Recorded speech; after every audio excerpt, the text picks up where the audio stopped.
What if the world's most terrifying monsters, the Titans, were suddenly no longer the apex predators? What if humanity's endless fear, sacrifice, and suffering were interrupted by a man so powerful he doesn't even care? This is not a story about hope. It's a story about imbalance. Because when a hero who ends battles with a single punch enters a world built on despair, destiny itself starts to panic. Stay with this story until the end, because what happens when absolute power meets absolute tragedy will change everything. If you want more cinematic cross-universe stories like this, subscribe now. You won't want to miss what comes next. The sky above Walmaria was the color of ash, stretched thin like a wound that never healed. Smoke drifted lazily across the horizon as another evacuation convoy crawled along the inner roads, refugees packed shoulder to shoulder, eyes hollow from years of running. Somewhere beyond the walls, Titans roamed freely, patient, mindless, eternal. Humanity had learned to live with the certainty of extinction. It was quieter that way. Saitama arrived without fanfare. No thunder split the heavens, no portal cracked open the sky. He simply appeared, standing in the middle of a flattened field outside Shiganshina, grocery bag in one hand, bald head reflecting the dull sunlight. He blinked once, confused, as the wind carried an unfamiliar scent, not pollution, not monsters he recognized. This air smelled like iron, old blood, fear baked into the land. "Huh," he muttered, "this isn't my neighborhood." Before he could take another step, the ground trembled. A shadow crested the far ridge, impossibly tall, its skin stretched tight over muscle and bone.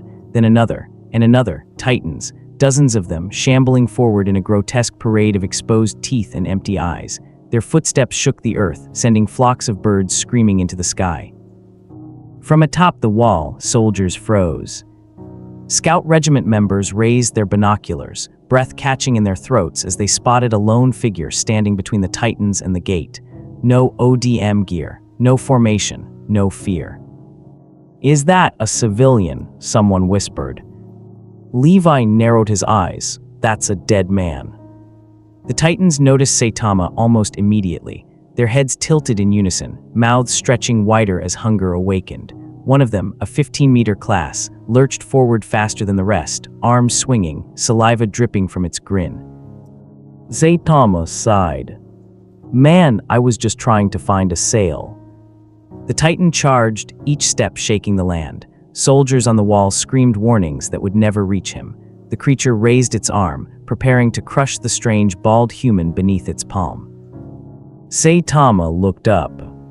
"Oh, you guys are kinda big." He pulled his arm back, not with tension, not with rage, just a casual motion like swatting a mosquito. And then he punched.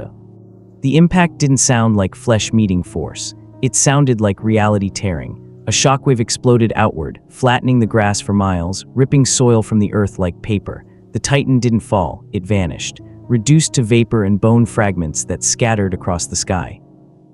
The shockwave didn't stop there.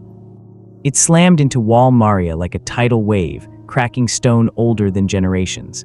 A fissure raced across the surface, widening with a thunderous roar. Soldiers were thrown from their feet as alarms screamed. Masonry collapsed. Dust swallowed the skyline. Inside the wall, people felt it before they understood it. Homes shook, windows shattered, children screamed. For one terrifying moment, humanity believed the Titans had finally broken through. Then silence. Saitama lowered his fist and blinked at the empty space where the Titan had been. He said again, "Guess that worked." Behind him, the remaining Titans had stopped moving. They stared. Not with hunger, not with instinct. With confusion. One by one, they began to back away. On the wall, jaws hung open. "That," a soldier whispered, voice shaking, "that wasn't ODM gear." Levi stared at the crater left behind, eyes sharp, mind racing. He had seen skill. He had seen power. He had never seen that. "This doesn't make sense," he said quietly. Eren Yeager, standing nearby, felt something twist in his chest. The rage that usually burned at the sight of Titans flickered, drowned out by something colder, smaller. "That man," Eren murmured, "he didn't even try." As dust settled, the crack in wall Maria widened further, stones collapsing inward. A breach not from Titan claws, but from a human punch. Sirens blared. Orders were shouted. The system humanity relied on for survival had been damaged by its potential savior. Saitama turned toward the wall, finally noticing the destruction. "Oh," he said, scratching his head, "that might be a problem." Soldiers scrambled into formation, weapons raised, not at Titans but at him. "Don't move," a commander shouted. "Identify yourself." Saitama looked at the blades pointed his way, then at the massive wall behind them. He sighed again. "Man, I really gotta stop ending up in weird places." Behind him, the Titans continued to retreat, disappearing into the fog. For the first time in recorded history, Titans had chosen not to pursue humans. Inside the walls, panic spread faster than truth. Some called it a new Titan, others whispered of a god.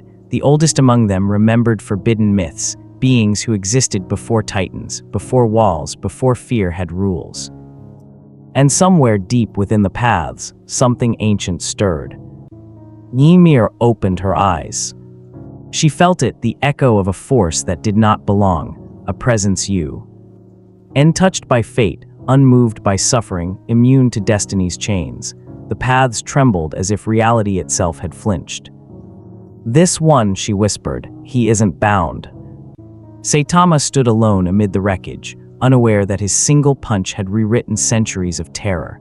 The walls had protected humanity from Titans, but they had also imprisoned it in fear. Now the fear had found something else to cling to. Because whatever this man was, he wasn't humanity's weapon. He was its disruption. And the world of attack on Titan would never be the same again. The fog beyond Wall Maria did not lift when the Titans retreated. It thickened, clinging to the earth like a memory the land refused to forget. Scouts rode cautiously into the open plains, blades ready, hearts pounding, not because Titans were advancing, but because they were. That was new. For the first time in human history, Titans had withdrawn without being driven back by force or sacrifice. No bodies hung from their blades, no soldiers lay torn apart, no victory songs followed, only confusion. Levi knelt beside the massive crater, left behind by the bald stranger's punch.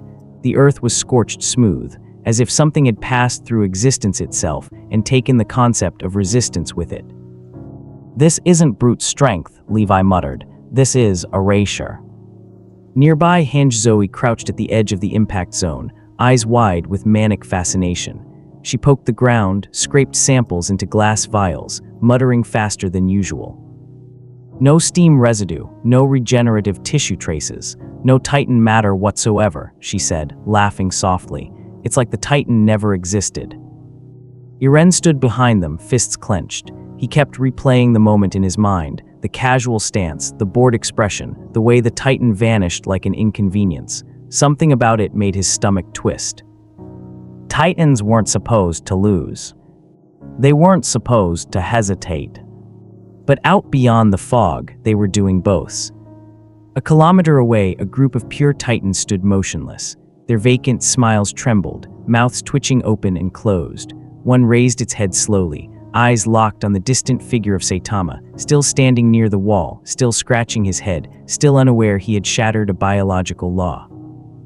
The Titan took a step back. Then another. A 15-meter class collapsed to its knees, fingers clawing at its own skull as if trying to rip something out.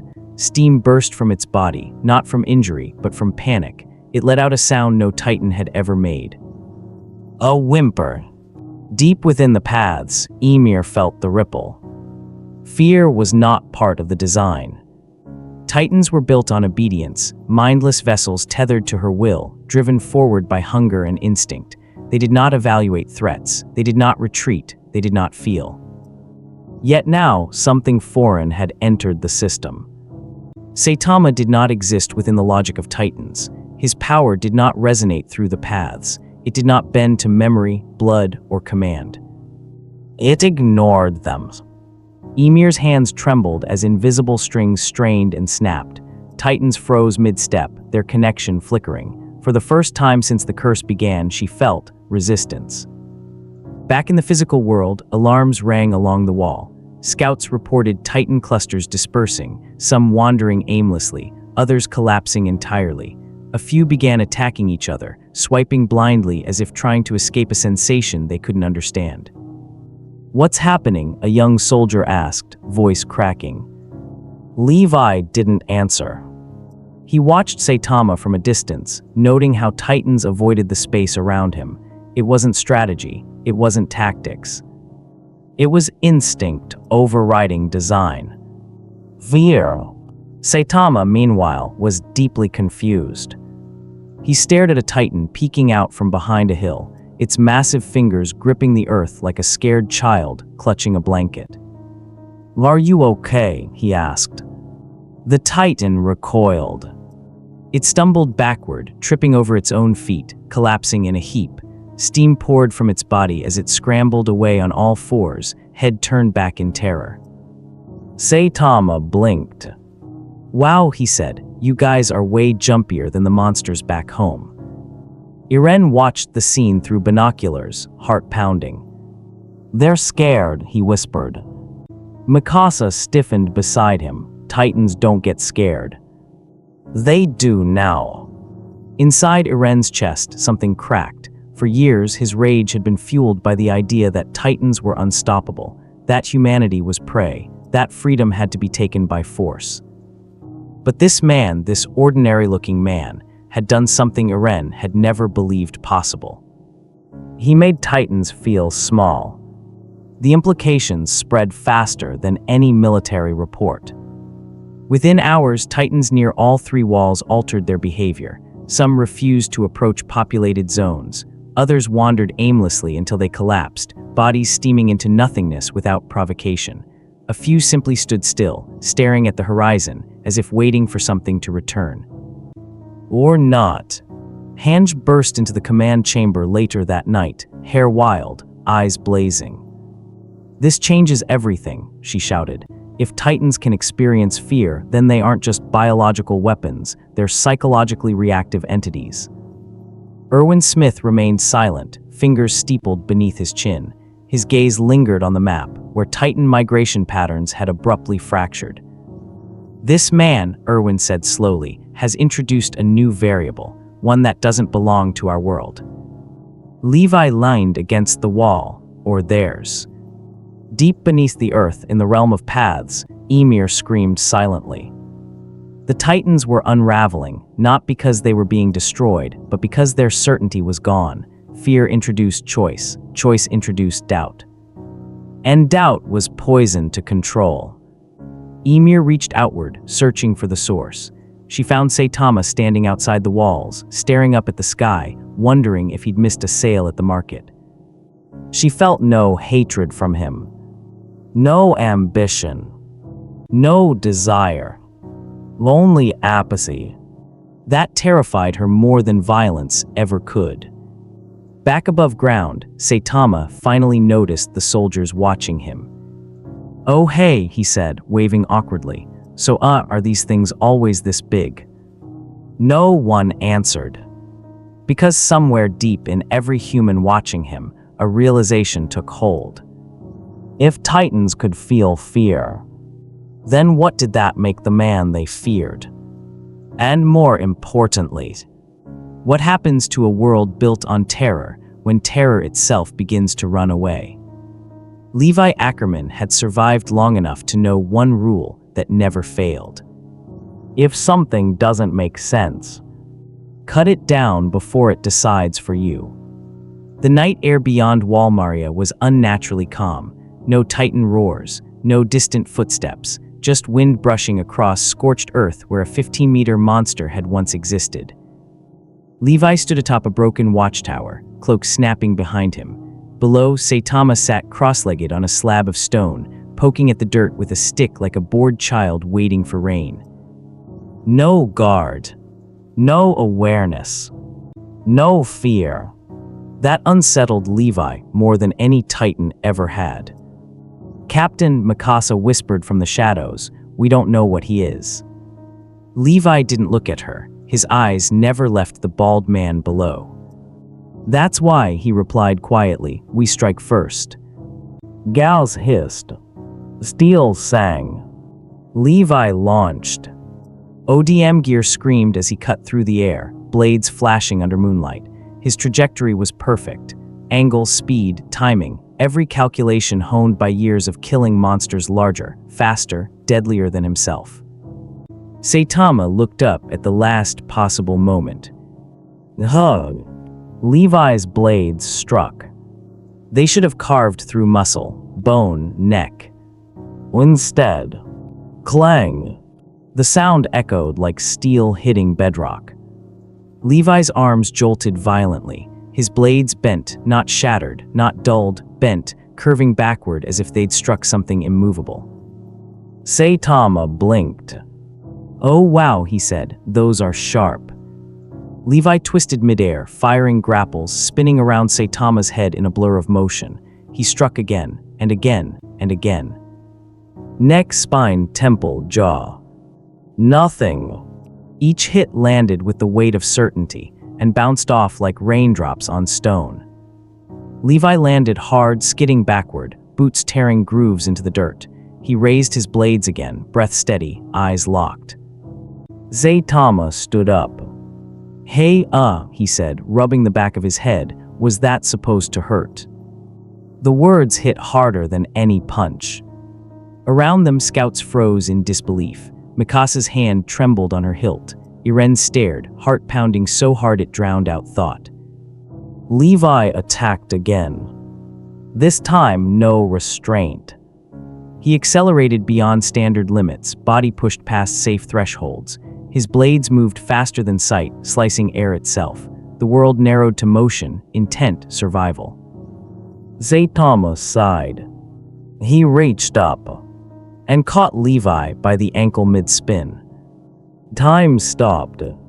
Levi's momentum died instantly, like a switch flipped in reality. He hung upside down, cloak fluttering uselessly. Saitama looked at him, confused. "You're really serious about this, huh?" Levi reacted on instinct. He released his blades, twisted, punched. His fist connected. Nothing happened. Saitama tilted his head, curious. "Wow," he said, "you hit way harder than those giant guys." He flicked Levi. Not a punch, not a strike. A flick. The shockwave detonated outward, flattening grass, cracking stone, ripping dust into the air like a silent explosion. Levi flew across the field, slamming into the earth hard enough to carve a trench before skidding to a stop. He didn't move. Mikasa screamed his name and launched forward. Erwin raised his hand sharply. Hold. Levi coughed. He pushed himself up slowly, blood trailing from his mouth. His vision swam, but his mind was razor sharp. He wasn't injured like this by titans. This was different. This was scale. Saitama walked over, hands in his pockets. "Hey," he said, kneeling slightly, "you okay? I didn't mean to send you flying like that." Levi stared up at him. No arrogance. No satisfaction. No dominance. Just concern. "You could have killed me," Levi said hoarsely. Saitama shrugged. "Yeah, probably." Silence fell like a guillotine. Eren felt it snap inside his chest. The strongest soldier humanity had ever produced, reduced to a possibility, a maybe. Levi laughed quietly. A sharp, bitter sound. "So that's it," he muttered. "You're not a titan, you're not human, and you're not a god." Saitama blinked. "I mean, I shop on sale days." Levi pushed himself fully upright, wiping blood from his lip. He looked around at his soldiers, then back at Saitama. "You're something worse," he said. "You're indifferent." That hit. Not like a blow. Like truth. Saitama frowned slightly, thinking, "I guess, yeah, I don't really care about big stuff like fate or wars. I just don't like it when monsters hurt people." Levi sheathed his bent blades. That decision alone sent shockwaves through the scouts. "I attacked you," Levi said, "and you didn't retaliate." Saitama shrugged, seemed unnecessary. Levi turned away. "Erwin," he called, voice steady, "he's not our enemy." Erwin narrowed his eyes. "And what is he?" Levi paused. "A problem," he said, "that Titans can't solve." Behind them, unseen by all, the paths quivered. Ymir watched. She saw Levi Ackerman, the sharpest blade humanity ever forged, acknowledge something beyond resistance. And she understood something horrifying. If even he couldn't cut this man, then the world had already changed. Saitama glanced at the moon. "Hey," he said casually, "any idea where I can find a grocery store around here?" No one laughed. Because the strongest man alive had just proven something far worse than power. He didn't need to try. The paths had always obeyed. Endless white sand. Timeless sky. Invisible threads stretching between every Eldian soul. For 2,000 years, Ymir Fritz existed here, not alive, not dead, but bound. A slave not to kings, but to concepts, blood, command, inheritance, purpose. Every titan, every scream, every transformation, all of it passed through her hands. Until now. Something had entered the world that did not echo through the paths. No thread, no pulse, no ancestral weight. No permission. Ymir stood barefoot in the sand, staring at the disturbance spreading like a crack across existence itself. The pathway trembled, not violently, but confused, like a machine encountering a command it could not parse. Saitama. He didn't belong to her.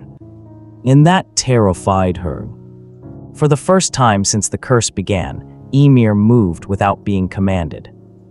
She raised her hands. The sand beneath her feet surged upward, forming colossal ribs, spines, chains, titans without flesh, forged from memory and obedience. Countless hands rose from the ground, reaching outward through the paths, extending into the physical world. In the real sky above Wall Maria, the air split open. Eren dropped to one knee, gasping. "Mikasa," he whispered, "do you feel that?" She did. So did every Eldian. A pressure not crushing but absolute, like the universe holding its breath. Saitama paused mid-step. He said, "That's new." The ground beneath him dissolved into light. In an instant, he was gone. The scouts shouted. ODM cables fired uselessly into empty air. Saitama landed barefoot in the sand. He looked around. "Okay," he muttered, "this is definitely not a grocery store." Ymir stood before him. Small, silent, hollow-eyed. She lifted her hands. The paths surged.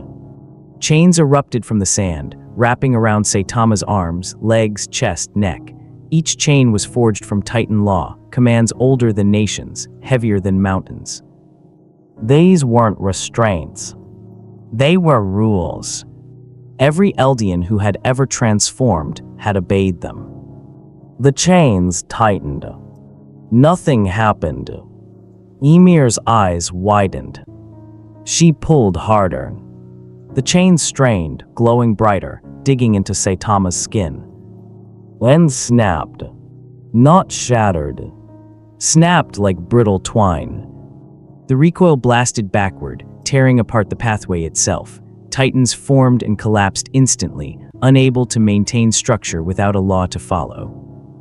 Ymir staggered. This wasn't resistance. This was non-recognition. Saitama looked down at the broken chains, then at Ymir. "Oh," he said gently, "you're the one doing all this, huh?" She stared at him. No hatred. No rage. Only exhaustion older than history. Ymir reached out again, not with chains, but with memory. She showed him the fields. The spear. The king. The endless labor. She tried to bind him with meaning. Saitama watched quietly. When the vision ended, he scratched his cheek. That sounds really rough. Ymir waited.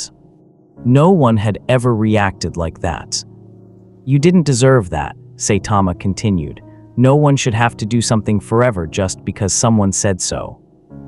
The paths shook violently. Not from force, from contradiction. Ymir had never been spoken to. Only through. She summoned the founding titan. A skeletal god rose behind her, stretching into the white sky, rip. S-forming continents, spine-piercing eternity. It roared, not in sound, but in authority. Every Eldian screamed. In the physical world, titans fell to their knees. Saitama looked up. "Wow," he said, "that's big." The founding titan lunged. Its hand, larger than cities, crashed down upon Saitama. The sand exploded. When it cleared, Saitama was still there. Standing, holding the titan's finger. He pushed. The founding titan collapsed backward, disintegrating into light and memory, unraveling faster than Ymir could rebuild it. Ymir fell to her knees.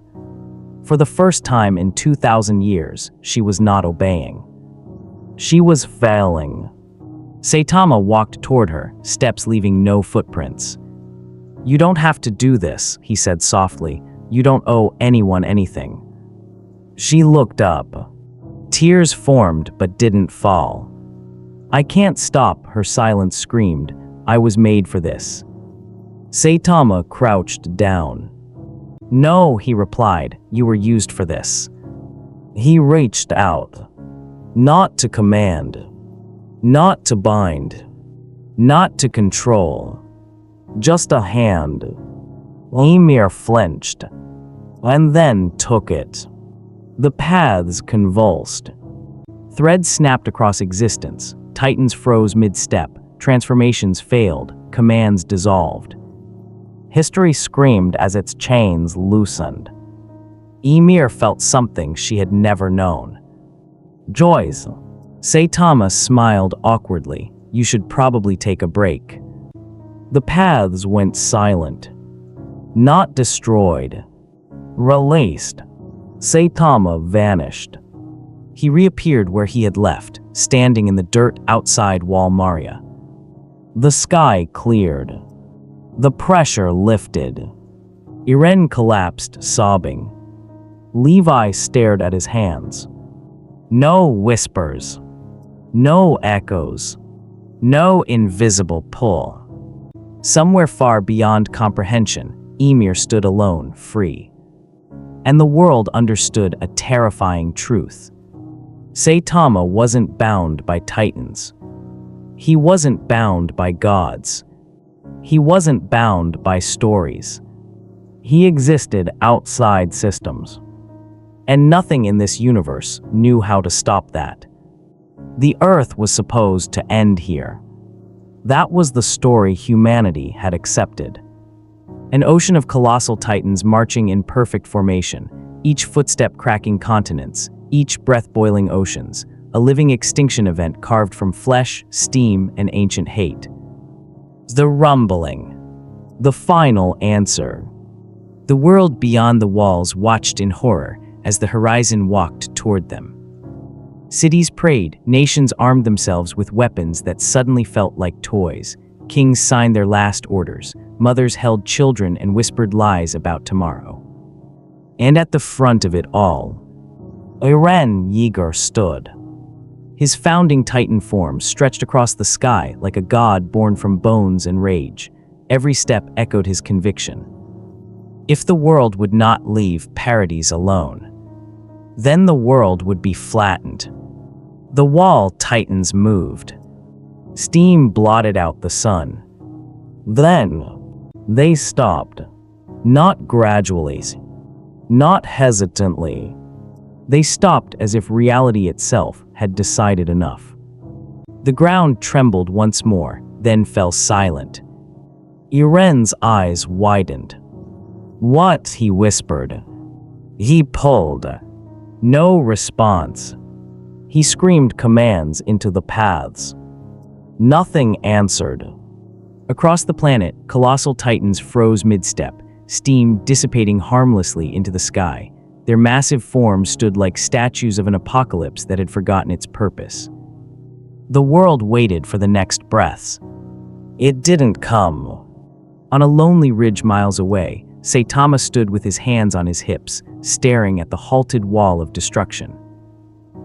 He said, "Guess that fixed itself." Behind him, Levi and the surviving scouts watched in stunned silence. "This wasn't you, was it?" Levi asked carefully. Saitama blinked. I talked to the sand lady. She seemed tired." Levi swallowed. That was enough. Eren felt it. Not resistance. Absence. The connection he had relied on his entire life, the whisper of inevitability, the pull of destiny, was gone. He screamed. "Move," he roared, veins burning, rage consuming thought. The Titans did not obey. For the first time since the curse began, the founding Titan had no authority. Across the sea, world leaders stared at their monitors. What's happening? Why aren't they advancing? Is this a trick? No one answered. Then a single figure leapt. Saitama jumped. The shockwave cracked the earth beneath his feet, sending a sonic boom across the plains. He cleared kilometers in seconds, landing atop a colossal titan's head with a soft thud. Steam brushed past him like fog. "Sorry," he said, tapping the titan's skull. It crumbled. Not exploded.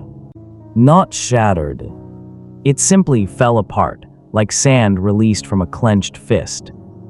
One by one, titans collapsed as Saitama moved through them. He didn't punch, he didn't strike. He touched. Each contact unraveled centuries of enforced existence. Eren watched in horror as his army vanished. "No," he breathed, "you can't, this is the only way." Saitama landed in front of him. The ground bowed. Dust settled. "You really think killing everyone is the only answer?" Saitama asked. Eren's rage boiled over. "You don't understand," he screamed. "This world won't stop, they'll never stop hating us." Saitama looked at him, not with judgment, not with superiority, but with something far more dangerous. "Understanding. I get that," he said quietly, "but destroying the world won't fix that feeling." Eren attacked. The founding titan's arm swung down with continent-breaking force. Saitama stepped forward and punched once. Not serious. Just enough. The shockwave ripped the arm apart, not in gore, but in unraveling light. The impact raced backward through the titan's structure, collapsing its spine, ribs, and skull in a controlled cascade. Eren fell. Human again. Broken. Alive. The world held its breaths. Eren looked up at Saitama, tears cutting paths through the dirt on his face. "Why didn't you kill me?" Saitama shrugged. "You're not a monster, you're just tired."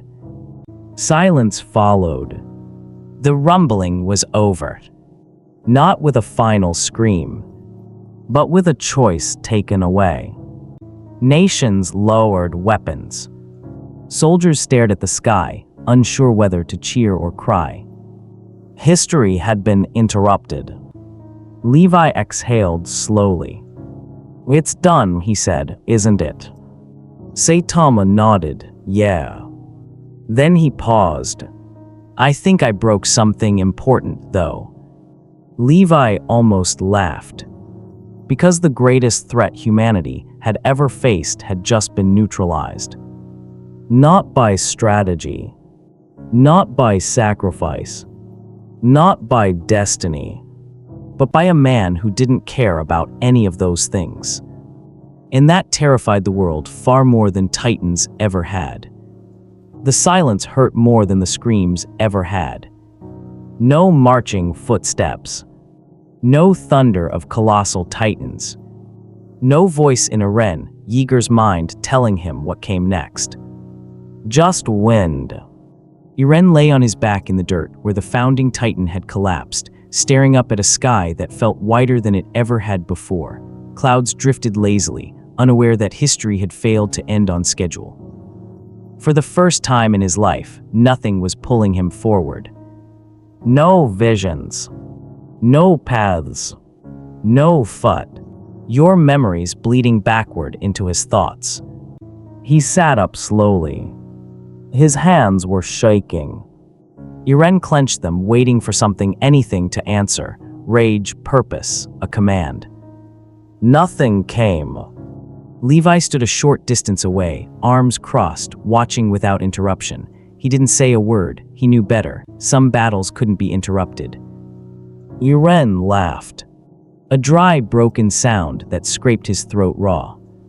So that's it, he said. No destiny. Saitama stood nearby, staring at the horizon like someone waiting for a bus. Pretty much, he replied. Eren turned sharply. Then what was it all for? His voice cracked, years of blood and fire strained against the weight of that question. My mother, Eren continued louder now. The walls, the Titans, the war, the choices I made, the people I killed, was it all just nothing? Saitama thought for a moment. Does it need to be something? He asked. Eren staggered to his feet, fury flashing. You don't get to say that, he shouted. You didn't live this. You didn't see what I saw. Saitama met his gaze calmly. You're right, he said. I didn't. That answer stopped Eren cold. No dismissal. No challenge. No attempt to win. Just acknowledgement. Eren's shoulders sagged. I thought I was free, he whispered, but everything I did was already decided. Levi spoke then. Was it? Eren looked at him. You chose to move forward, Levi continued. You chose to fight. You chose to kill. Destiny didn't pull the trigger. You did. Eren's breath hitched. But the future is gone, Levi said, so now you get to decide what comes next, like the rest of us. That was worse. The burden of choice slammed into Eren harder than any Titan blow ever had. No prophecy to justify him. No fate to blame. No future to hide behind. Only responsibility. Eren dropped to his knees. I don't know who I am without it, he admitted. Saitama crouched down beside him. That's normal, he said. Most people don't. Eren stared at the ground. What do I do now? Saitama scratched his head. I dunno, he said honestly. When I lost my goal, I got bored for a while, but then I found small stuff, helping people, eating good food, talking. Eren laughed weakly. You're telling me to just live. Yeah, Saitama said. It's harder than it sounds. The wind rustled through the grass. For the first time since childhood, Eren wasn't being dragged toward something terrible. He was being left behind. And that terrified him. I deserve punishment, Eren said quietly, for what I did. Levi's eyes hardened. You don't get to choose that either, he said. You'll face what you've done, but not because destiny says so, because people do. Eren nodded slowly. Saitama stood. Well, he said, I think my part's done. Eren looked up sharply. You're leaving. Yeah, Saitama replied. This world doesn't really need me anymore. It needs you guys to figure stuff out. He started walking away. Hey, Eren called. Saitama turned. If you had a destiny, Eren asked, what would it be? Saitama smiled faintly. I guess, he said, it'd be to prove you don't need one. He jumped. The air cracked. He vanished into the sky. Eren watched until he was gone. The future didn't appear. No vision came. And for the first time in his life, that felt like freedom. The walls didn't fall. They stayed standing, stone and history unchanged, but they no longer meant anything. People still stared at them, though, as if expecting movement, as if waiting for something massive to rise behind the stone and remind them why they'd been afraid for so long. It never came. The Titans were gone. Not defeated. Not sealed. Gone. In the days that followed, humanity didn't celebrate. They whispered. Children were the first to notice something wrong.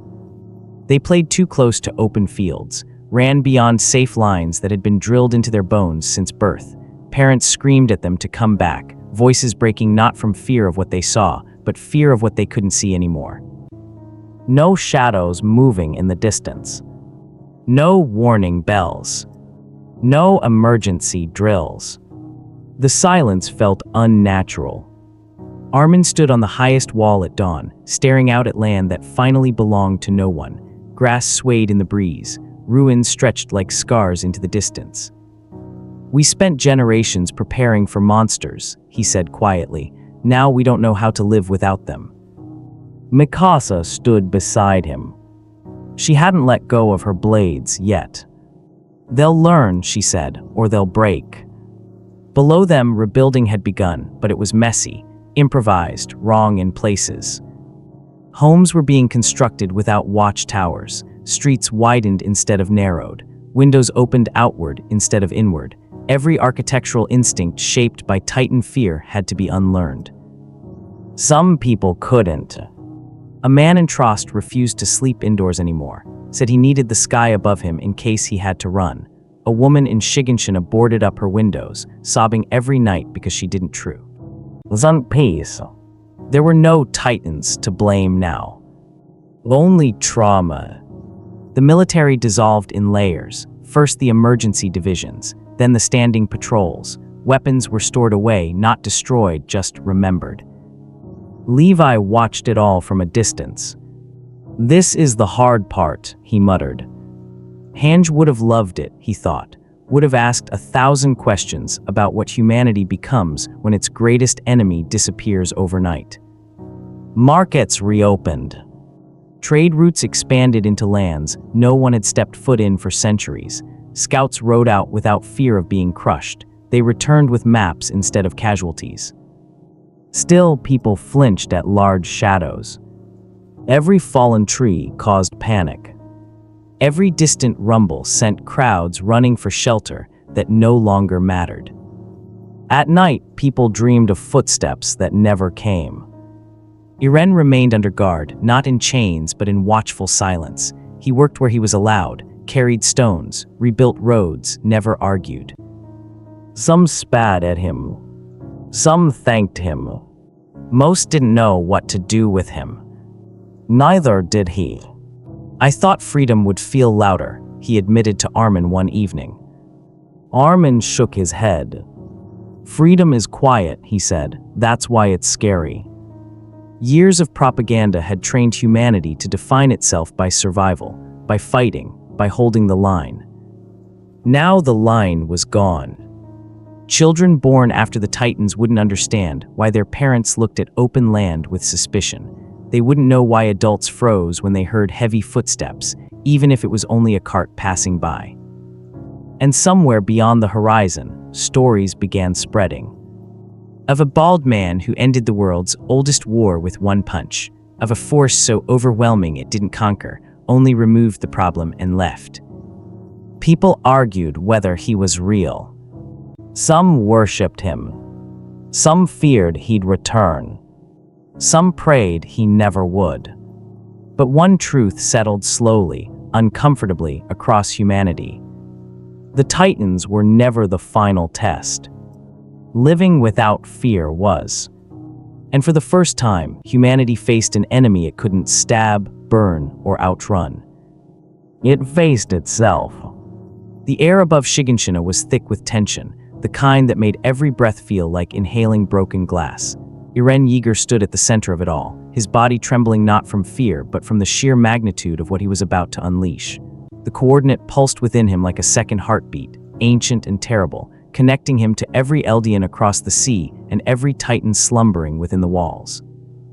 He had seen this moment in fragments of future memories, had felt the earth shake beneath millions of colossal footsteps, had watched the world flatten beneath an unstoppable tide of extinction. This was supposed to be inevitable. This was supposed to be the only way forward. He closed his eyes and reached into that vast network of consciousness, that web of paths that connected all subjects of Ymir across space and time. The power surged through him like lightning through water, and he issued the command that would reshape the world. Wake up, move forward, crush everything beyond these shores until nothing remains but Paradis Island standing alone in an ocean of silence.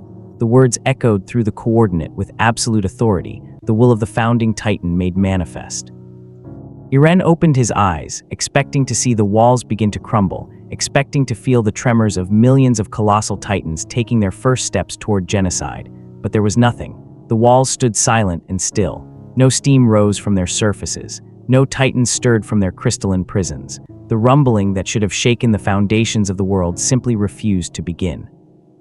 Confusion flickered across Eren's face, quickly replaced by frustration. He reached deeper into the coordinate, pulling harder on those invisible threads that should have animated the wall Titans.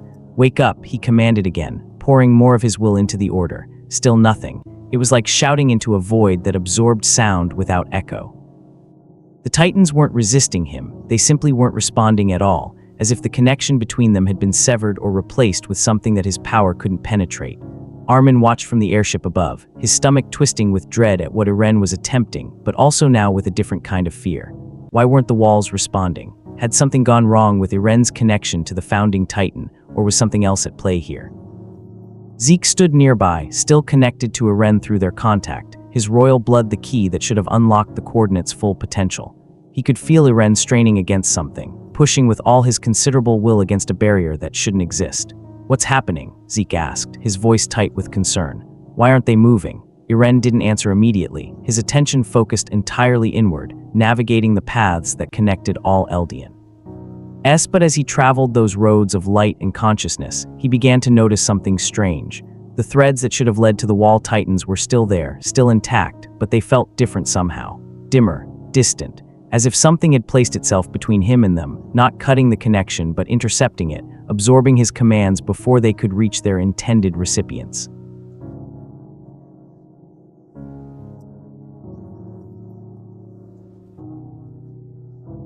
And then Eren felt it, a presence within the coordinate that had no business being there. It wasn't Eldian, wasn't connected to the paths in any way that made sense according to 2,000 years of history. It was simply there, existing in that space between spaces like a stone in a river, disrupting the flow of power without actually blocking it. The presence was utterly calm, almost serene, and somehow Eren knew, without understanding, how that this was the source of his problem. Someone or something had positioned itself between the founding Titan and the wall Titans, and no amount of royal blood or ancestral power was going to change that. There's something in the way, Eren said finally, his voice hollow with disbelief. Something that shouldn't be possible. High above the district, standing on nothing but air with his hands clasped behind his back, Saitama watched the scene below with mild interest. He'd been following this Eren kid for a while now, ever since people started talking about him wiping out humanity or something equally dramatic. Saitama had to admit, the whole coordinate thing was pretty impressive in theory. Being able to control all those giant monsters with just your mind seemed like it would make for a decent fight. But then he'd actually paid attention to what Eren was planning to do with that power, and his mild interest had shifted to something more serious. Flattening the entire world and killing everyone who wasn't on this island seemed like villain behavior, and Saitama had a pretty straightforward policy about villains. The thing was, Saitama had discovered something interesting about these Titans over the past few weeks. They weren't really alive in the traditional sense. They were more like puppets, bodies without true consciousness, animated by something that existed in a weird dimension that reminded him a bit of that place with all the glowing paths he'd accidentally stumbled into while trying to find a bathroom. Once he'd figured out how to access that space intentionally, it had been pretty simple to just sort of stand in the way. He wasn't controlling the Titans himself or anything complicated like that. He was just physically blocking the signals that were supposed to wake them up, the same way you might stand in front of a TV remote's infrared sensor. Except in this case, the remote was Eren's brain, and the TV was several million giant monsters that wanted to commit genocide. Down below, Eren's frustration was building into something approaching panic. He had planned for every contingency, had seen countless possible futures through his connection to the attack Titan, had orchestrated events across years to reach this exact moment. But in none of those memories had he seen this, a scenario where the rumbling simply refused to begin. "This is impossible," he muttered, his hands clenching into fists. "The founding Titan's power is absolute. Nothing should be able to interfere with it." Zeke frowned, his scientific mind already trying to puzzle out what could cause such an anomaly. Perhaps it's some unknown aspect of the founding Titan's limitations, or maybe there's a requirement we haven't fulfilled. But even as he said it, he knew that couldn't be right. They had done everything correctly. They had the founding Titan and royal blood in contact. The conditions were met. Armen's mind was racing through possibilities as he watched from the airship. Part of him was relieved that the rumbling hadn't started, that Eren's genocidal plan was encountering obstacles. But another part was terrified about what this meant. If Eren couldn't control the Wall Titans, what would he do instead? Would he find another way to destroy the world, or had this failure broken whatever resolve had driven him to this extreme? "We need to get down there," Mikasa said quietly, her hand on her blade. "Something's wrong." But before anyone could move, Hange grabbed Armen's shoulder and pointed upward. "Is that a person?" Floating in the sky above the district, clearly visible now that people were actually looking up, was a figure in a yellow suit with a white cape. Even from this distance, they could see he was just standing there on nothing, arms crossed, looking down at the scene below like someone watching a mildly interesting television program. Eren felt his eyes drawn upward, following the gazes of everyone around him, and for the first time since obtaining the founding Titan's power, he felt something close to genuine fear. That man in the yellow suit, the one who had appeared in so many reports from the Scout Regiment over the past weeks, the one who had dismantled Titans with casual ease and treated the horrors of this world like minor inconveniences. Saitama. Somehow, impossibly, he was the obstacle standing between Eren and the rumbling. "You," Eren breathed, his voice carrying across the distance with the power of the coordinate amplifying it. "You're the one blocking my connection." To the Wall Titans, Saitama looked down, noticing that people were staring at him now.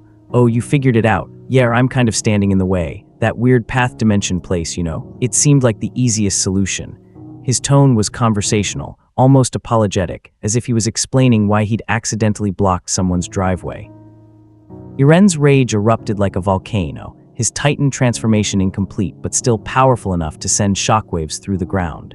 "You have no right to interfere. You don't understand what's at stake. The entire world wants to exterminate Paradis Island, to wipe us from existence for crimes we didn't commit. The rumbling is the only way to ensure our survival." His voice cracked with the intensity of his conviction, years of trauma and determination pouring out in a torrent. "This is our only chance at freedom, at a future where we're not livestock waiting for slaughter, and you're just going to stand there and stop it because you feel like it." Saitama scratched his head, considering the question with genuine thoughtfulness. "Well, when you put it that way, it sounds pretty reasonable on your end. But the thing is, you're planning to kill everyone in the world except for the people on this island, right? That's like billions of people who haven't actually done anything to you personally." The simplicity of the statement hit like a hammer. Eren opened his mouth to argue, to explain the complexities of their situation, the weight of history, the impossible choice he'd been forced to make. But Saitama continued before he could speak. "I get that you're in a tough spot. People want to kill you for stuff your ancestors did, and that's not fair. But murdering everyone in the world isn't going to make you the good guy here. It just makes you a different kind of monster." He paused, then added almost as an afterthought. "Also, there are kids in all those countries you want to flatten. Kids who have nothing to do with any of this. That part especially doesn't sit right with me." The words hung in the air like a judgment, simple and unavoidable. Zeke felt something crack in his carefully constructed philosophy, the realization that even his euthanization plan had been built on a foundation of accepting that some horrors were necessary evils. Eren stood there, the partial transformation of his Titan fading as the reality of his situation sank in. The rumbling wasn't going to happen, not because of politics or military power or strategic brilliance, but because a man in a silly costume had decided it was wrong and had the inexplicable ability to simply stand in its way. all those memories of the future, all that certainty about the path forward, all of it meaningless in the face of this absurd obstacle. Then what would you have me do? Eren asked, his voice raw with desperation and anger. Just wait for the world to destroy us. Hope that diplomacy will work when 2,000 years of hatred says it won't. Let my friends and family die because acting to save them makes me a monster. Saitama floated down slowly, landing on a nearby rooftop with his usual casual grace. Honestly, I don't know. Your world's politics seem pretty complicated, and I'm not great with that stuff. But I do know that if you start the murder everyone in the world plan, I'm going to have to stop you. Not because I have all the answers, but because letting billions of people die when I could prevent it would make me complicit. The silence that followed was deafening. The scouts in the airship exchanged glances, uncertain whether to feel relieved or terrified. Eren stood motionless, the weight of his failed plan crushing down on him like the sky itself had decided to collapse. And somewhere in the path's dimension, in that space where all Eldians were connected across time and space, the wall titans remained dormant and still, held in crystalline sleep by nothing more than a bald man's stubborn refusal to let genocide happen on his watch. The rumbling, the event that had haunted futures and shaped destinies, the unstoppable tide that was meant to reshape the world, had been prevented not by armies or ancient powers or clever strategies, but by someone simply standing in the way and saying no. And somehow, impossibly, that had been enough. The atmosphere in the makeshift command center within the Trost district headquarters was suffocating with expectation. Every important figure who remained on Paradis Island had gathered in this room, their faces bearing the weight of a civilization teetering on the edge of extinction. Commander Hange sat at the head of the table, flanked by what remained of the scout regiment's leadership. Armen was there, his strategic mind already spinning through possibilities. Mikasa stood near the wall, her hand never far from her blade. Jean, Connie, and the other survivors of countless battles lined the sides of the room. Even representatives from the military police. And the garrison had been summoned, and at the center of all this attention, sitting in a chair that seemed too small for the moment, was Saitama, looking profoundly uncomfortable and slightly annoyed. Hange leaned forward, their eyes gleaming with the intensity that came from standing at a crossroads of history. Saitama, you've demonstrated power beyond anything we've ever witnessed. You've stopped the rumbling, prevented what would have been the greatest catastrophe in human history. The entire world will eventually learn what you've done here, and when they do, everything changes. They paused, choosing their next words carefully. We need you to lead us, not just Paradis Island, but potentially all of humanity. With your power, you could enforce peace, prevent wars before they start, protect the innocent from titans and human cruelty alike. You could be the bridge between Paradis and the rest of the world, the guarantor of a new era. The silence that followed was heavy with hope and desperation.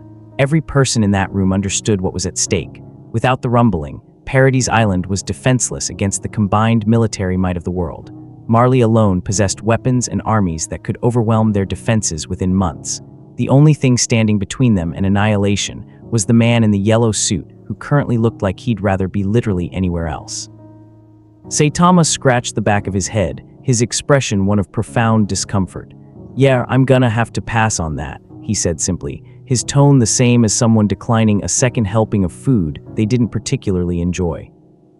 The room erupted into controlled chaos. Jean stepped forward, his voice tight with frustration. Pass, you're going to pass on saving humanity. Do you understand what's going to happen when Marley finds out the rumbling failed? They'll send every ship, every soldier, every weapon they have directly at this island. We're talking about the complete extinction of everyone on Paradis. Saitama nodded slowly, acknowledging the point. That does sound bad, but I'm not really a leader-type person. I'm not good with politics or speeches or any of that stuff. I'd probably mess it up. Armen interjected, his diplomatic mind searching for an angle that might convince him.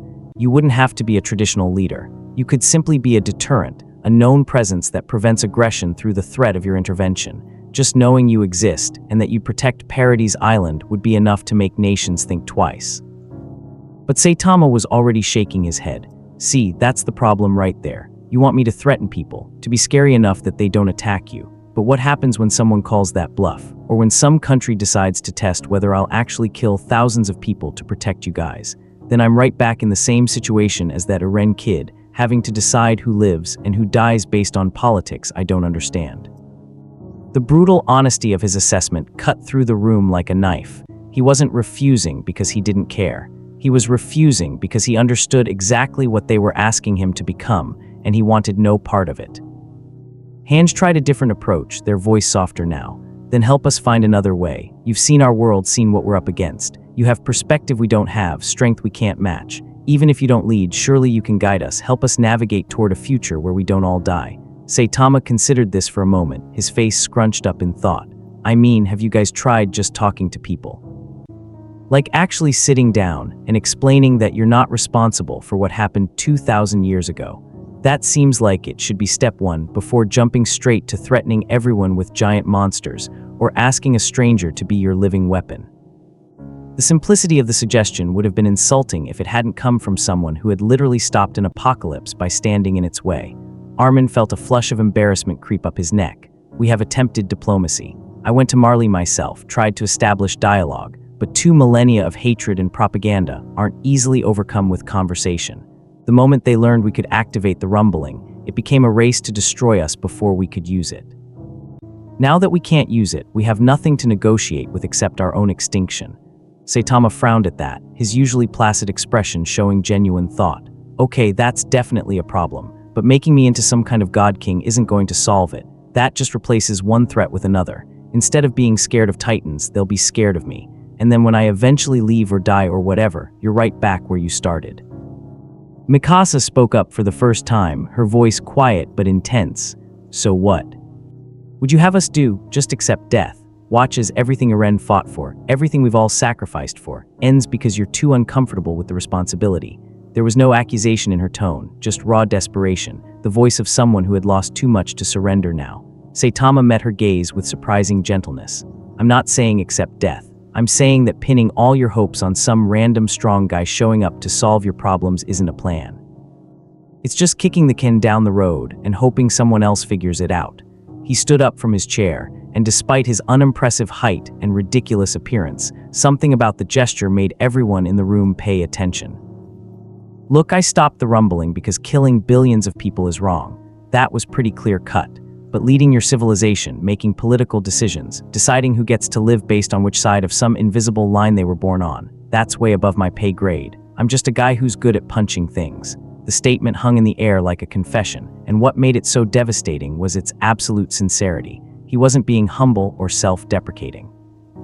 He genuinely saw himself as nothing more than someone with disproportionate physical strength, not a leader or savior or any of the other roles they were desperately trying to force upon him. Connie, who had been silent until now, let out a bitter laugh. So that's it, the strongest being any of us have ever seen, the guy who could solve all our problems with literally one punch just wants to what? Go home, pretend none of this is happening. Saitama's response was immediate and surprisingly earnest. Actually, I mainly just want to find a decent grocery store. I've been eating those weird ration bars you guys have for like 3 weeks now, and they taste like cardboard. Also, I missed discount day back home last Saturday, and that's really annoying because eggs are expensive when they're not on sale. The absurdity of the statement broke something in the room. Here they were, discussing the fate of nations and the survival of their entire civilization, and their potential savior was concerned about egg prices and discount shopping days. Jean looked like he wanted to strangle something. Hange's eye twitched. Even Armen, usually so patient and understanding, felt a surge of frustration at the sheer disconnect between the gravity of their situation and Saitama's priorities. But underneath that frustration was something else. A strange, almost hysterical realization that maybe Saitama's indifference to their grand destinies and political struggles was exactly what made him so dangerous to their enemies and so impossible to control. You're serious, Hange said flatly, the statement not quite a question. The world is on the brink of annihilation and you're worried about groceries. Saitama nodded, completely missing or ignoring the accusatory tone. Well yeah, I mean I've been helping out with your Titan problem when I run into them, but that's just because they're there and they attack people. That's pretty straightforward, but you're asking me to do a whole different thing now. You want me to be responsible for an entire civilization's survival, to make strategic decisions, to potentially kill people who might attack you in the future. That's not heroism. That's imperialism with better PR. The observation was so unexpectedly insightful that it stopped the mounting arguments cold. Armen felt his strategic mind catch on that idea, turning it over. Saitama was right. What they were proposing, dressing it up however they might, was asking him to become a tyrant on their behalf. a benevolent one perhaps, but a tyrant nonetheless. Someone whose overwhelming power would force the world into compliance not through justice or righteousness, but through the implicit threat of annihilation. It was the rumbling with a human face, no different in principle than what Eren had attempted. "But if you don't help us," Armen said slowly, working through the logic even as he spoke, "then we're defenseless. The world will destroy Paradis Island. Everyone here will die. Doesn't that matter to you at all?" Saitama's expression softened slightly. "Of course it matters. I don't want you guys to die, but I also don't want the people in Marley to die or anywhere else. And I'm definitely not qualified to figure out how to make that happen through politics and diplomacy and all that complicated stuff." He paused, then added, "Plus, forcing everyone to play nice because they're scared of me isn't actually peace. It's just delayed violence waiting for the moment I'm not looking." The room fell into a troubled silence as the implications sank in. Everything Saitama was saying made a terrible kind of sense, but it left them with nowhere to go, no solution to the existential crisis hanging over their heads. He had the power to save them but refuse. To use it in the way they needed. It was like being handed a key to a door only to discover it was the wrong door entirely, and the key holder had no interest in finding the right one. "So what happens now?" Mikasa asked, her voice carrying an edge of steel. "You walk away and we just hope for the best. Hope that Marley shows mercy they've never demonstrated before." Saitama considered the question with visible discomfort. "I'm not walking away exactly. If Titans attack people, I'll deal with them. That's pretty simple. And if someone tries to do something obviously evil like mass murder, I'll probably stop that too. But running your government, telling you how to negotiate with other countries, being your living weapon, no, that's your job to figure out." He moved toward the door, clearly done with the conversation. "Also, if anyone knows where I can find something other than those ration bars to eat, that would be really helpful. I saw what looked like a market earlier, but everything was closed." The sheer mundanity of the request in the face of everything they'd been discussing created a surreal disconnect that left everyone speechless. Here was potentially the most powerful being in existence, someone who could reshape the political landscape of their entire world with minimal effort, and he was primarily concerned with finding fresh produce. Hange watched him head for the door, something between admiration and despair warring in their expression. "You're really not going to help us, are you? Even knowing what's coming, even understanding that your refusal might doom everyone on this island, you're just going to prioritize your grocery shopping." Saitama stopped at the door, his hand on the frame, and for a moment his usual expression of mild boredom shifted into something more serious. "You keep saying I'm not helping, but I already helped. I stopped you guys from committing genocide. That counts as helping in my book." He turned to look back at the assembled leadership, and despite his unimpressive appearance, there was something in his gaze that made even hardened soldiers uncomfortable. "The thing is, you all got so used to impossible situations and desperate measures that you forgot there might be another way. You jumped straight from the world hates us to we must destroy the world. That's not survival. That's just trading one atrocity for another." "And what would you suggest?" Armen challenged, his strategic mind desperate for any alternative, any path forward that didn't end in extinction. Saitama shrugged, the gesture somehow both dismissive and apologetic. "I don't know. I'm not smart enough to figure that out. But maybe that's the point. Maybe you need to be the ones to figure it out, without relying on some invincible guy to solve your problems with violence. Because if you can't find a way forward without me, or the rumbling, or some other overwhelming threat backing you up, then you're not really solving anything. You're just postponing the problem until the next crisis comes along." With that, he walked out, leaving behind a room full of people who had pinned their hopes on a savior, only to discover he was just a man who wanted groceries and had no interest in their grand destinies. Outside, the sun was setting over Shiganshina, painting the walls in shades of amber and gold.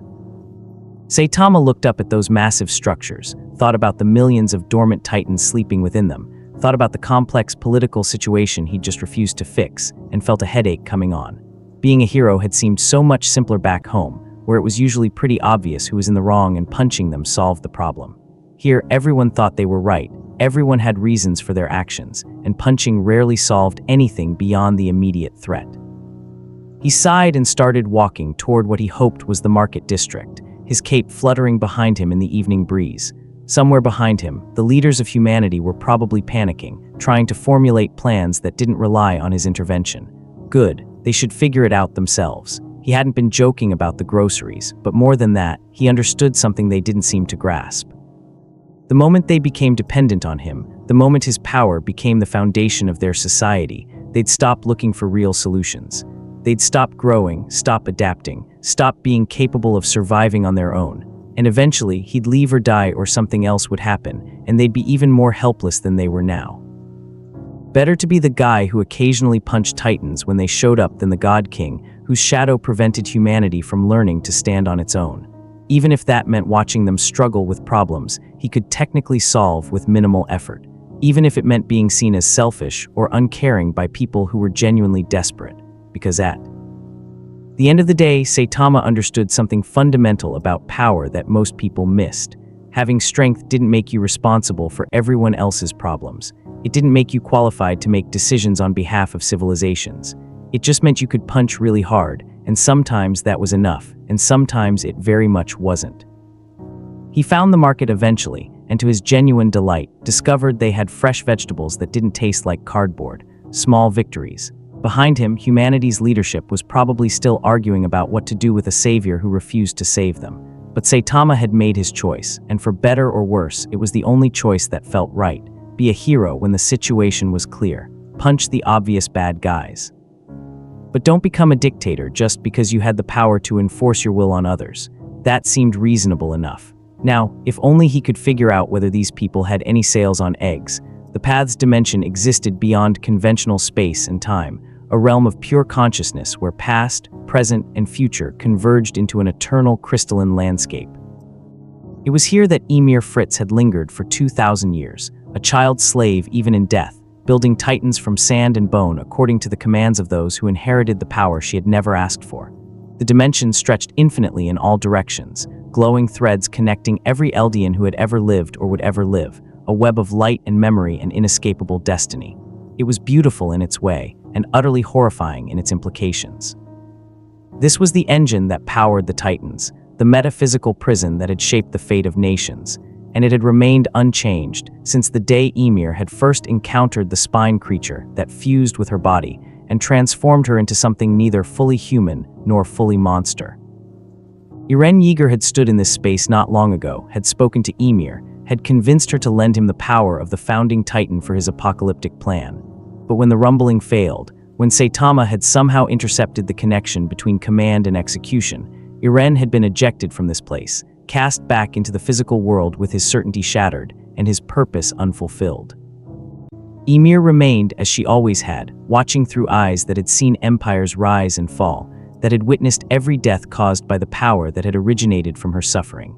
She had no true form here, existing as impression and intent, a young girl forever frozen in the moment before her first transformation, but also something far older and more terrible. The paths hummed around her with the weight of countless lives, countless transformations, countless screams of those who had been turned into mindless titans against their will. She had thought herself bound here forever, tethered to this space by chains forged from the will of King Fritz and strengthened by 2 millennia of royal commands. Even when Eren had offered her a choice, even when she had briefly glimpsed the possibility of freedom, the fundamental structure of the curse remained unchanged. The power could be transferred, titans could be commanded, but the underlying mechanism that transformed Eldians into monsters, that stripped them of humanity and locked them in an endless nightmare of hunger and violence, that persisted. It was woven into the fabric of the paths themselves, inseparable from the dimension that connected all subjects of Ymir.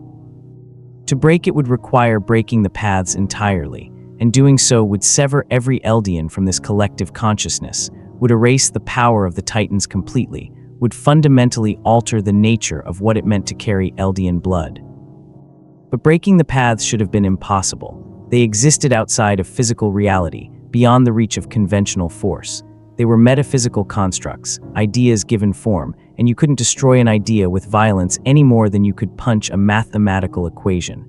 Except Saitama had never particularly cared about what should or shouldn't be possible.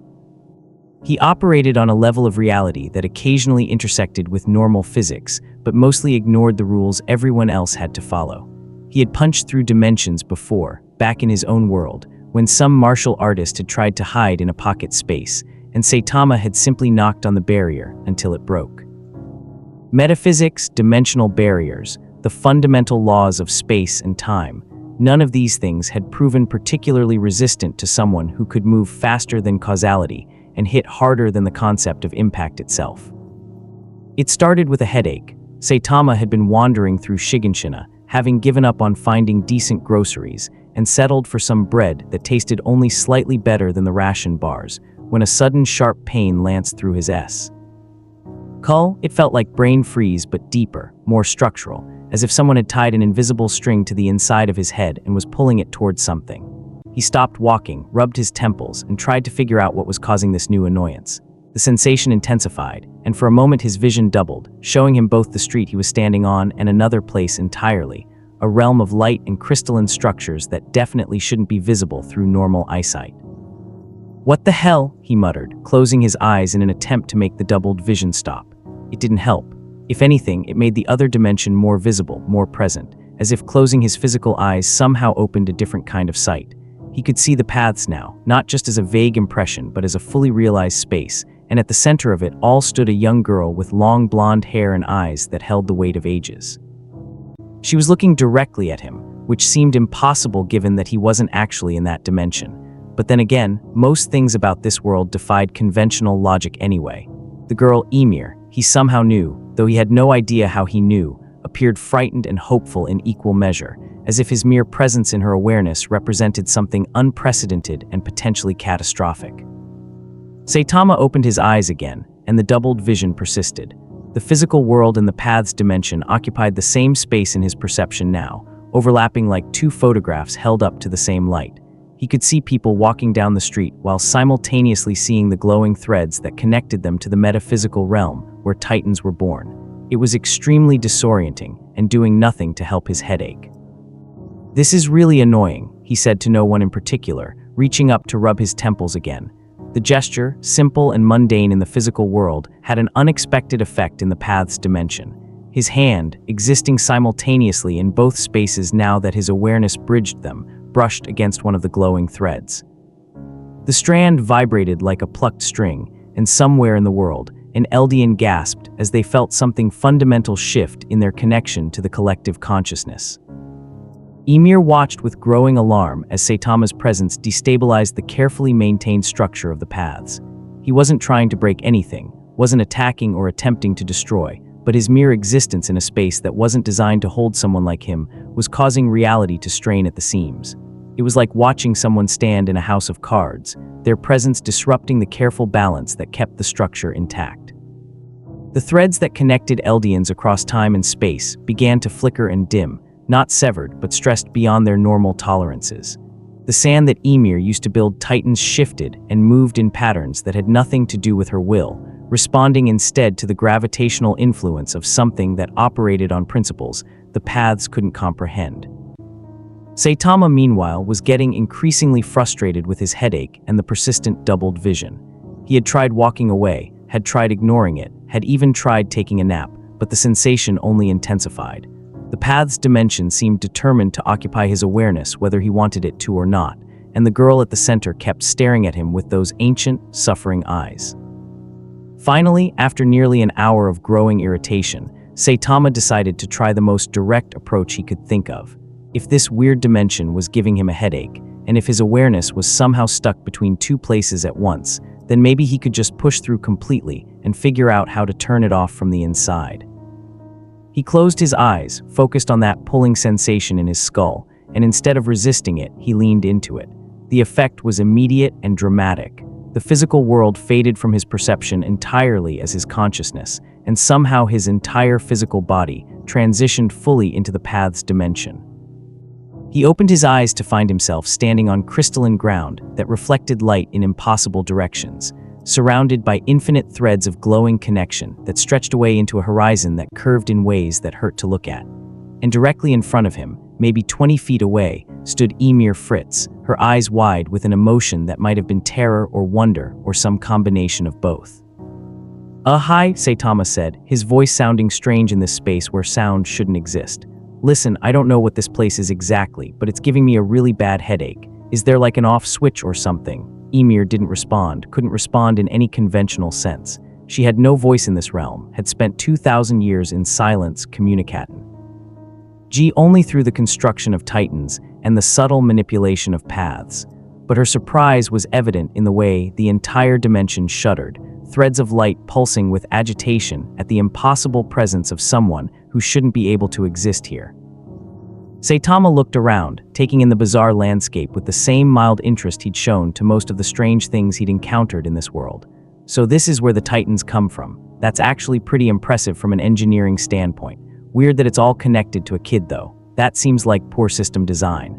He walked forward, his footsteps somehow making sound against the crystalline surface despite physics suggesting they shouldn't.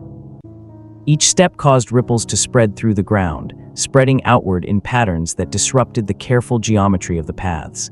Ymir backed away, not from fear exactly, but from the instinctive understanding that his presence here was fundamentally incompatible with the nature of this space. As Saitama moved closer, examining the threads of light with casual curiosity, the strain on the path's dimension increased exponentially. The structure that had persisted for 2 millennia, that had withstood the weight of millions of transformations and countless royal commands, began to show cracks. Not metaphorical cracks, but actual visible fractures in the crystalline ground, spreading outward from where Saitama stood like a window hit by a rock. The threads of light that connected Eldians across time and space began to fray, their luminescence flickering as the dimension struggled to maintain coherence around something it was never designed to contain. "Oh, that's not good," Saitama observed, noticing the spreading damage. "Is that because of me? I'm not trying to break anything, I just wanted to figure out how to make my headache stop." He looked at Ymir, who had stopped retreating and was now staring at the spreading cracks with an expression of dawning realization. For 2,000 years she had been bound to this place, had believed escape was impossible, had resigned herself to an eternity of slavery, to the will of those who inherited the power she'd never wanted. But now, watching the paths crumble around an existence they couldn't accommodate, she understood something profound. The curse wasn't unbreakable. It had simply never encountered something capable of breaking it through sheer incompatibility with the rules that governed its existence. Saitama scratched his head, which proved to be a mistake.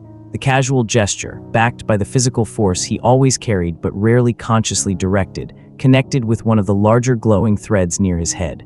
The impact wasn't much, barely more than a tap, the kind of unconscious movement anyone might make when thinking. But in a realm where physical force shouldn't exist at all, where everything operated on will and consciousness and metaphysical construction, that tiny application of real physical momentum was like detonating a bomb in a soap bubble. The thread shattered, not fading or dissolving but actually breaking like glass, and the fracture propagated outward at impossible speed. The entire path's dimension convulsed. Threads snapped and unraveled, connections that had persisted across generations severing in cascading waves. The crystalline ground developed massive fissures, bottomless cracks that revealed nothing beneath them because there was no beneath here, just the concept of depth given insufficient form. Ymir felt the structure of her prison disintegrating around her, and for the first time in 2 millennia, felt something like hope ignite in her chest.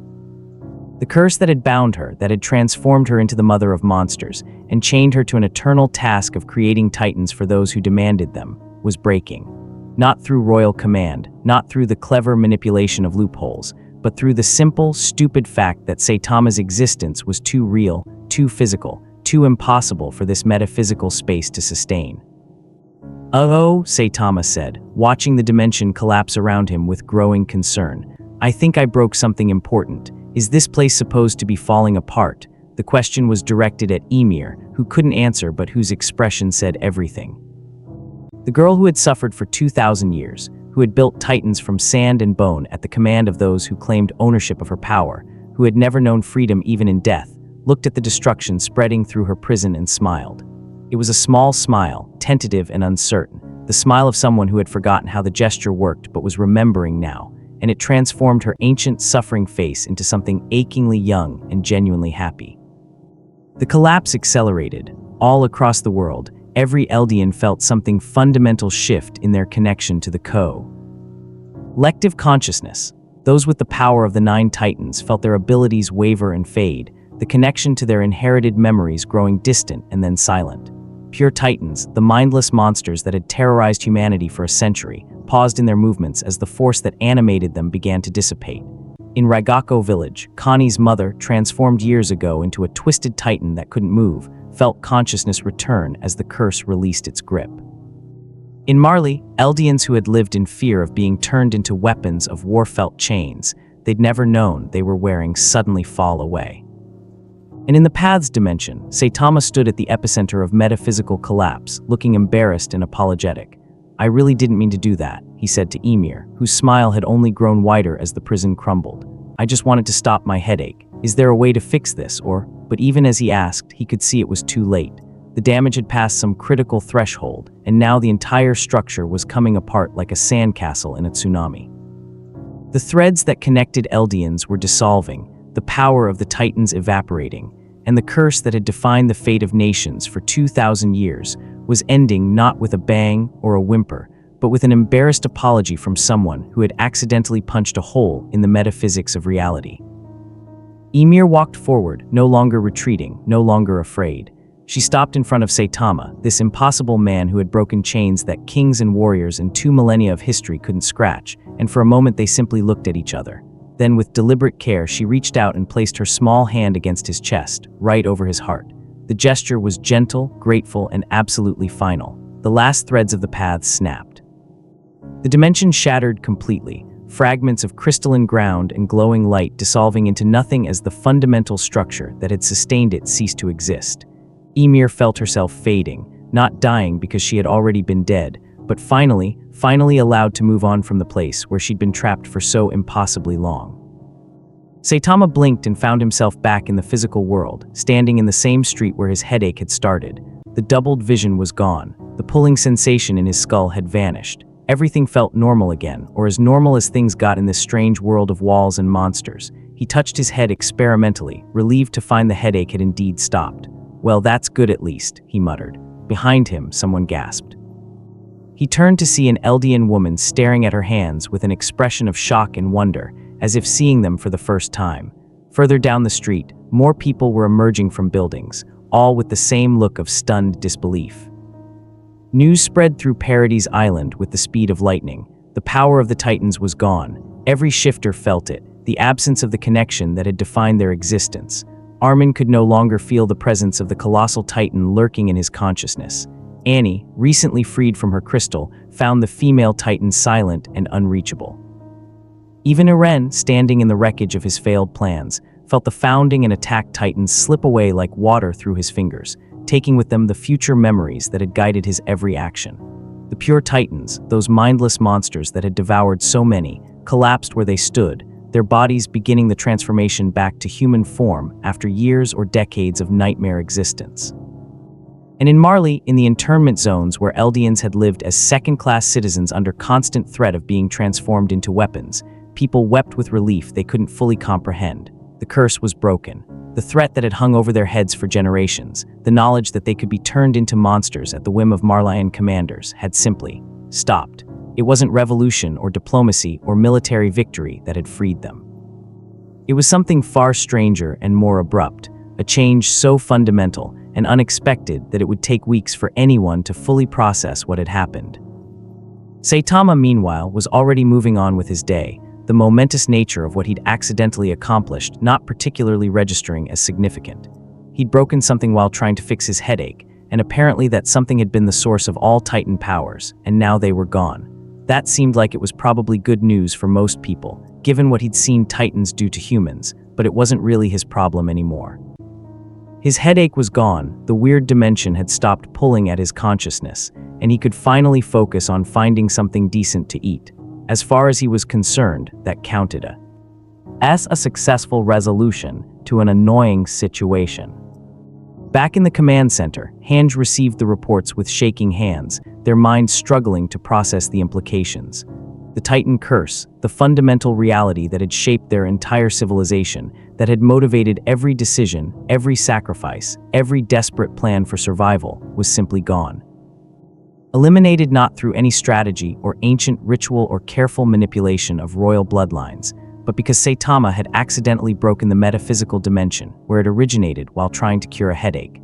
The absurdity of it would have been funny if the implications weren't so staggering. Paradis Island was now just an island full of regular humans.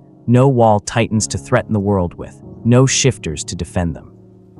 No curse marking them as different from any other population. They were free, completely, utterly free of the burden that had defined them for 100 years.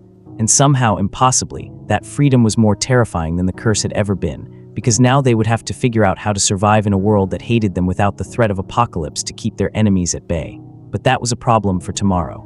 Today, for the first time in living memory, no one on Paradis Island would transform into a titan. No one would inherit cursed power. No one would die after 13 years of wielding strength they never asked for.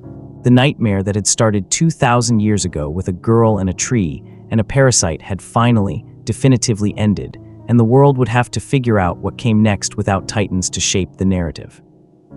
And somewhere in a place beyond the paths, beyond the physical world, beyond the reach of curses and royal commands and inherited trauma, Ymir Fritz finally closed her eyes and rested, freed by someone who had never meant to save her, who had simply existed too powerfully for her prison to contain.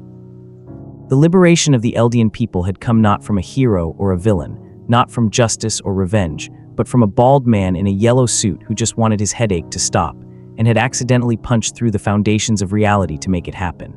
It was stupid, anticlimactic, and completely unfair to everyone who had suffered and strategized and sacrificed for a more dramatic resolution. It was also, undeniably, final. The Age of Titans was over, ended not with fire and fury, but with an embarrassed apology and the structural collapse of metaphysics beneath someone who was simply too real for the supernatural to accommodate. 3 months after the Titans disappeared, the world discovered that peace was far more complicated than war had ever been. For 100 years, humanity within the walls had organized itself around a single existential threat. Every institution, every military branch, every political structure had been built to address the problem of Titans. The Survey Corps existed to explore beyond the walls and understand the enemy. The garrison existed to maintain the walls and protect the population. The military police existed to preserve order in a society constantly under siege. Even the social hierarchies, the distribution of resources, the very architecture of their cities had been shaped by the presence of those massive barriers and the monsters beyond them. Now, suddenly, all of that purpose had evaporated like morning mist, leaving behind a civilization that didn't quite know what it was supposed to be anymore. Historia Rhys sat in what remained of the royal council chambers, her hands folded on the table in front of her, listening to yet another argument about what to do with the walls. Some advisors insisted they should be torn down immediately, that leaving them standing was a symbol of the fear and isolation that had defined the old world. Others argued just as passionately that dismantling structures that large would take years and enormous resources that should be directed toward rebuilding a functional economy now that the Titan threat no longer justified their military-focused infrastructure. A few of the more cautious voices suggested keeping the walls intact as a reminder of what they'd survived, or perhaps as a defensive fortification against the inevitable Marleyan invasion that many still believed was coming any day now. Historia listened to them debate, her expression carefully neutral, and tried not to think about how none of this would matter if the rest of the world decided to wipe Paradis Island off the map. The Titan curse might be gone, but the hatred that had accumulated over 2,000 years of Eldian oppression hadn't disappeared with it. If anything, Marley and the other nations now had less reason to fear Paradis, which meant less reason to hesitate before attacking. Without the threat of the rumbling, without Titan shifters to defend them, they were just a small island nation with outdated technology and a population that had been isolated from global development for a century. They were, in every practical sense, defenseless. Across the sea in Marley, the reaction to the Titans' disappearance had been complex and violent. The military leadership had initially refused to believe it, convinced it was some kind of Paradis Island trick to lower their guard before launching an attack. They'd sent reconnaissance teams to the internment zones to verify that Eldians truly couldn't transform anymore, and when the reports confirmed it, the immediate response had been to accelerate plans for the island's invasion. Without the threat of the founding Titan, there was nothing stopping Marley from simply overwhelming Paradis with conventional forces and claiming the island's natural resources for themselves. But then something unexpected happened. The Eldians in the internment zones, realizing they were finally free of the curse that had marked them as weapons and second-class citizens, began to demand actual citizenship and equal rights. The protests started small, just a few dozen people gathering outside government buildings with signs demanding recognition as full Marleyan citizens. But within weeks, the movement had spread to every internment zone across the country, with thousands of Eldians refusing to return to their segregated districts and instead occupying public spaces, disrupting commerce, and generally making it impossible for the government to ignore them. The Marleyan military, which had always controlled the Eldian population through the implicit threat of Titanization, suddenly found itself without that leverage. They could shoot protesters, which they did in several cities, but that only made the movement more determined and drew international attention to Marley's treatment of Eldians. For the first time in living memory, the question of Eldian rights couldn't be dismissed with fears about Titans, because there were no more Titans to fear. In Paradis, the Survey Corps faced an identity crisis that bordered on existential dread. Hange had called a meeting of all remaining soldiers, which turned out to be a depressingly small gathering in the mess hall that used to host hundreds. Jean stood near the back, his arms crossed, looking at the faces of people who had dedicated their lives to fighting Titans and now had nothing to fight. "We're being decommissioned," Hange announced without preamble, their voice lacking its usual manic energy. The government has decided that maintaining 3 separate military branches doesn't make sense in a world without Titans. The Survey Corps and the garrison are being dissolved and integrated into a single defense force. The military police will be restructured into a conventional law enforcement organization. The silence that followed was heavy with loss and uncertainty. These soldiers had given everything to the fight against Titans. They'd watched friends die, had lived with the constant knowledge that any expedition beyond the walls might be their last, had defined themselves entirely by their willingness to sacrifice for humanity's survival. And now they were being told that sacrifice was no longer needed, that the organization they'd bled for was obsolete, that they should just go home and figure out how to be civilians in a world that had fundamentally changed overnight. "What are we supposed to do?" Connie asked, voicing the question on everyone's mind.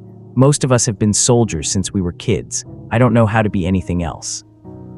Hange's expression was sympathetic but helpless.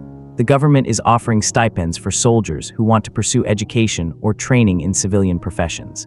There's also work available in reconstruction efforts, diplomacy teams being formed to establish contact with the outside world, or positions in the new unified military for those who want to continue serving. They paused, then added more quietly, "But I understand that none of those options feel adequate given what we've all been through. We fought for humanity's survival, and we won. The fact that our victory feels hollow doesn't make it less real." Armen stood in what used to be the strategic planning room, staring at maps that suddenly felt obsolete. All those carefully drawn expedition routes, all those notes about Titan density and optimal formation patterns, all the hard-won knowledge about how to survive beyond the walls, none of it mattered anymore. He should feel relieved. He should feel triumphant. Humanity had been freed from the Titans, freed from the curse, freed from the cycle of violence that had defined generations. Instead, he felt lost. His entire strategic framework had been built around the Titan threat. His value to his friends and his nation had been his ability to analyze Titan behavior, to predict enemy movements, to find the clever solution that minimized casualties while maximizing territorial gains. But what use was a brilliant and strategic mind when there was nothing to strategize against? The outside world remained hostile, but dealing with conventional military threats and international politics required different skills he wasn't sure he possessed. He could probably learn them, could probably adapt his analytical abilities to this new context, but the question that haunted him was whether he wanted to. For years, he'd dreamed of seeing the ocean, of exploring the world beyond the walls, of freedom from the constant threat of being eaten by monsters. Now that dream had come true, and he felt nothing but anxiety about what came next. Mikasa had taken the transition worst of all, though she'd never admit it. With Eren stripped of his Titan powers and currently under house arrest while the government figured out what to do with someone who'd attempted to end the world, she'd lost the purpose that had driven her since childhood. Protecting Eren had been her reason for existing, the one constant in a life defined by loss and violence. But Eren didn't need protecting anymore. He couldn't transform into a Titan, couldn't access the founding Titan's power, couldn't do much of anything except sit in his cell and contemplate the ruins of his certainty. And Mikasa, standing guard outside that cell even though guards were no longer really necessary, had to confront the uncomfortable truth that she had no idea who she was without someone to protect.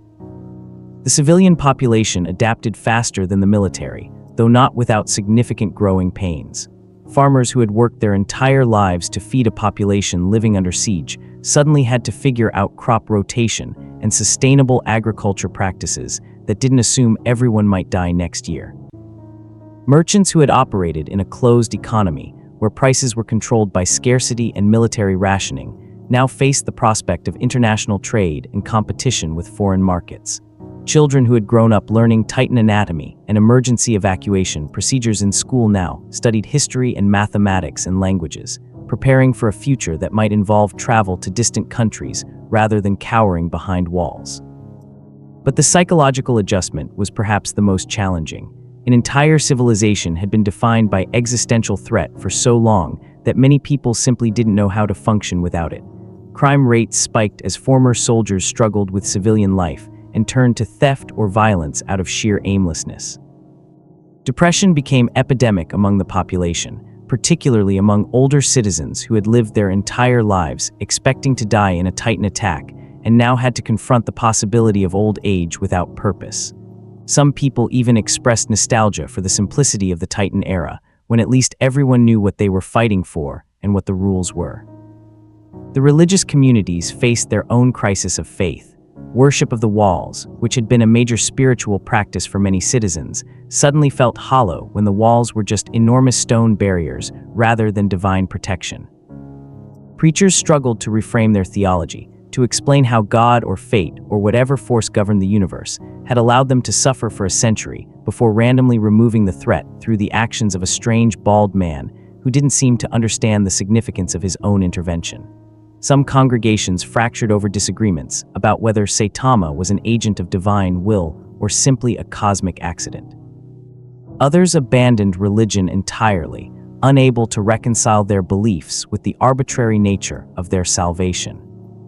International reaction to the Titan's disappearance varied wildly depending on each nation's relationship with Marley and Eldians. Some countries, particularly those that had suffered under Marleyan imperialism backed by Titan warfare, celebrated the news and immediately began agitating for Marley to release its territorial holdings now that its primary weapon was gone. Other nations, ones that had allied with Marley or benefited from its dominance, viewed the situation with suspicion and concern, worried about regional instability if Marley's power was significantly diminished. And almost everyone was terrified of what Paradis Island might do next, because while they no longer had Titans, they did have Saitama, and no one could agree on whether he was controllable, negotiable, or simply a force of nature that would do whatever it pleased regardless of human politics. Diplomatic envoys from several nations arrived on Paradis Island's shores within 2 months of the Titan's disappearance, each with competing agendas and wildly different levels of hostility. The Hizuru ambassador arrived with trade proposals and offers of technological exchange, seeing an opportunity to establish strong ties with a nation that had suddenly become strategically important due to Saitama's presence. An envoy from the Mideast Union came with cautious overtures of friendship, suggesting a potential alliance against Marley. Even Marley eventually sent representatives, though their delegation was heavily armed, and their proposals focused primarily on ensuring regional stability in ways that sounded suspiciously like demands for Paradis to accept some form of Marleyan oversight. Historia met with these delegations in a palace that felt too large for its current purpose, trying to negotiate on behalf of a nation that had no real leverage beyond the implied threat of a man who had made it abundantly clear he wanted nothing to do with politics. She'd asked Saitama to attend at least one diplomatic meeting, hoping his presence might discourage the more aggressive proposals, but he declined, saying something about not wanting to be a living weapon for political theater. Which was probably the morally correct position, but left her trying to convince foreign powers to treat Paradis with respect when everyone in the room knew they had no actual ability to defend themselves if Saitama decided to leave or simply refused to intervene. The walls themselves became a source of heated debate that extended beyond simple practical concerns about whether to dismantle them. They were simultaneously monuments to survival, symbols of oppression, architectural marvels, and uncomfortable reminders of 100 years of isolation and fear. Artists wanted to preserve them as historical landmarks. Engineers wanted to study them to understand how they'd been constructed. Younger citizens who had grown up dreaming of freedom wanted them torn down immediately as symbols of the old world's limitations. And some people, particularly those who had lost family to Titans, wanted them maintained as memorials to those who had died in humanity's long struggle. A compromise was eventually reached to remove sections of the walls while preserving others as monuments, but the actual implementation proved nightmarishly complicated. The walls were incredibly thick and tall, built from some form of hardened Titan material that was far more durable than ordinary stone. Conventional demolition techniques barely scratched the surface. Explosives could damage them, but at enormous cost and with unpredictable results. Some engineers suggested asking Saitama to simply punch through the sections they wanted removed, since he demonstrated the ability to damage hardened Titan material during his early encounters with the armored Titan. But tracking him down to make the request proved impossible because he'd wandered off somewhere and no one knew where he was staying. The economy tangled itself into knots trying to transition from military-focused production to something more sustainable. Factories that had manufactured omnidirectional mobility gear suddenly had no market for their products. Blacksmiths who had specialized in crafting blades for fighting Titans found themselves competing with each other for a shrinking pool of customers who needed conventional weapons. The entire supply chain that had supported the Survey Corps, the garrison, and the military police dissolved almost overnight, leaving thousands of workers unemployed and scrambling to find new trades. The government tried to stimulate economic growth by investing in infrastructure projects and educational programs, but they were operating with a limited budget and no real understanding of how civilian economies functioned in nations that weren't under constant siege. And through all of this chaos, all this desperate scrambling to adapt to a world without Titans, there was an undercurrent of terror that ran through every decision and every debate, because everyone knew, even if they didn't say it out loud, that Paradis Island's survival ultimately depended on factors completely outside their control. If Marley decided to invade with conventional forces, they would lose. If international opinion turned against them, and multiple nations formed a coalition to eliminate the Eldian threat, once and for all, they would lose. Their only real defense was the possibility that Saitama might intervene if they were attacked, and he'd made it abundantly clear that he owed them nothing and would make his own decisions about when and if to help based on criteria no one fully understood. Some citizens found comfort in faith that Saitama would protect them when it mattered. Others lived in constant anxiety, knowing their lives depended on the whims of someone who seemed more interested in finding good food than in the fate of nations. A few activists argued that Paradis should focus on building genuine defensive capabilities and international alliances rather than relying on a hero who might not be there when they needed him. But those voices were often drowned out by the sheer scale of the challenges facing the island and the uncomfortable reality that building such capabilities would take years. I might not have. 6 months after the Titans disappeared, Hange stood on top of Wall Maria, looking out at the world beyond the barriers that had defined their existence for so long. The landscape was healing, grass growing over the scarred earth where Titans had walked, wildlife returning to areas that had been too dangerous to inhabit for a century. It was beautiful in a melancholy way, this world without monsters. But as Hange watched the sun set over territory that humanity could finally reclaim without fear, they couldn't shake the feeling that they'd traded one set of problems for another, potentially more intractable one. War was simple. You knew who the enemy was, what they wanted, and what you had to do to survive. Peace required navigation of complex political systems, economic theories, social movements, and diplomatic negotiations that had no clear right answers. Peace demanded they figure out how to build a sustainable civilization from scratch while dealing with external threats that were no less existential for being human rather than Titan in nature. Peace meant confronting the reality that removing the monsters didn't automatically make humans less monstrous to each other, that hatred and fear and the desire for revenge didn't evaporate just because the curse was broken. Down in Shiganshina, ordinary citizens went about their daily lives with a determination that bordered on defiant. They opened shops, planted gardens, raised children, and tried to build something resembling normal existence in the ruins of their traumatic history. Some days it almost felt like they might succeed, like this fragile piece might hold long enough to become something stronger, something lasting. Other days it felt like everyone was holding their breath, waiting for the next catastrophe, the next impossible challenge, the next moment when the precarious stability would shatter, and they'd discover that freedom from Titans didn't mean freedom from suffering. And somewhere in all that chaos, in that messy, complicated, frustrating process of building a future from the ashes of the past, humanity within the walls slowly began to discover who they were without the Titans to define them. It wasn't a triumphant discovery, wasn't a clear narrative arc from oppression to liberation. It was awkward and uncertain and frequently disappointing. People made mistakes, political factions fought over resources and ideology, international relations remained fraught with danger and misunderstanding, and the absence of Titans revealed that humans had always been perfectly capable of creating their own monsters through fear and hatred, and the desperate desire for simple solutions to complex problems. But they were figuring it out, one difficult day at a time, learning to be something more than survivors waiting for the next attack. They were becoming a civilization with art and philosophy and unnecessary luxuries and petty disputes and long-term plans that assumed a future worth building toward.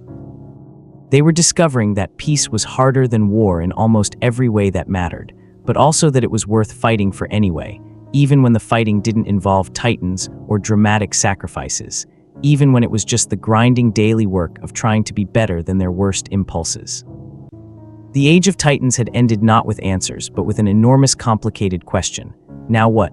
And humanity, freed from the curse but not from themselves, had no choice but to figure out the answer one imperfect step at a time, hoping that whatever they built in the ruins would be strong enough to last, knowing it probably wouldn't be, trying anyway because what else could they possibly do?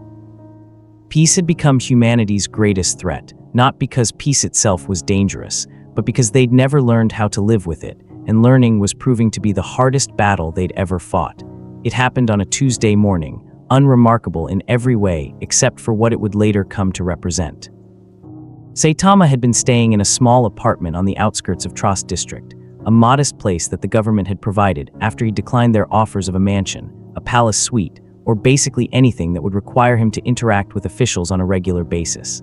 The apartment was nothing special, just 2 rooms and a bathroom, but it had running water and a bed that didn't feel like sleeping on rocks, which was more than he'd had during his first few weeks in this world. He'd settled into something resembling a routine over the past few months, helping out when Titans appeared, though that had stopped being relevant pretty quickly, and otherwise trying to figure out how this world's grocery stores worked, and whether any of them had sales comparable to what he was used to back home. That Tuesday morning, Saitama woke up, went through his usual training routine of 100 push-ups, 100 sit-ups, 100 squats, and a 10-kilometer run, then came back to his apartment and stared at the ceiling for a while. He'd been doing a lot of ceiling staring lately, mainly because there wasn't much else to do. The Titans were gone, which meant no more emergency situations requiring his intervention. The political situation remained complicated, but he'd made it clear months ago that he wasn't going to be anyone's living weapon or diplomatic tool, so people had mostly stopped asking. He'd explored the territory within the walls pretty thoroughly, and while it was interesting in an anthropological sort of way, it wasn't exactly exciting. Everything here was so much smaller and less developed than his world, and the entertainment options were basically non-existent. He thought about the apartment waiting for him back home, probably covered in dust by now. He thought about the Hero Association, which had probably declared him missing or dead, given that he'd been gone for what felt like close to a year now, though time was weird when you accidentally fell through dimensional barriers and couldn't figure out how to reverse the process. He thought about Genos, his self-proclaimed disciple, who was probably frantically searching for him and overcomplicating the investigation with elaborate conspiracy theories about what could possibly defeat Saitama. The thought made him feel vaguely guilty, but not guilty enough to have figured out a way home any sooner. He'd tried a few times to recreate whatever had brought him to this world, punching the air in different ways and at different speeds, but nothing had worked. Until this morning, when he'd been staring at the ceiling and thinking about how much he missed proper ramen, and suddenly felt that same dimensional tearing sensation that had brought him here in the first place. It was like reality had developed a weak spot right in front of him, a place where the barrier between worlds was thin enough to notice if you were paying attention and knew what you were looking for. Saitama sat up quickly, focusing on that sensation, and realized with a mixture of relief and surprise that he could probably tear through it if he tried. The way back home had apparently been there all along, or had just appeared, or maybe he'd only now developed the ability to sense it. Dimensional travel was confusing, and he'd never really understood the mechanics. He stood up and walked over to the weak spot, which wasn't visible but felt distinct in a way he couldn't quite articulate. It was like standing next to a door you couldn't see, but knew was there because the air moved differently around it.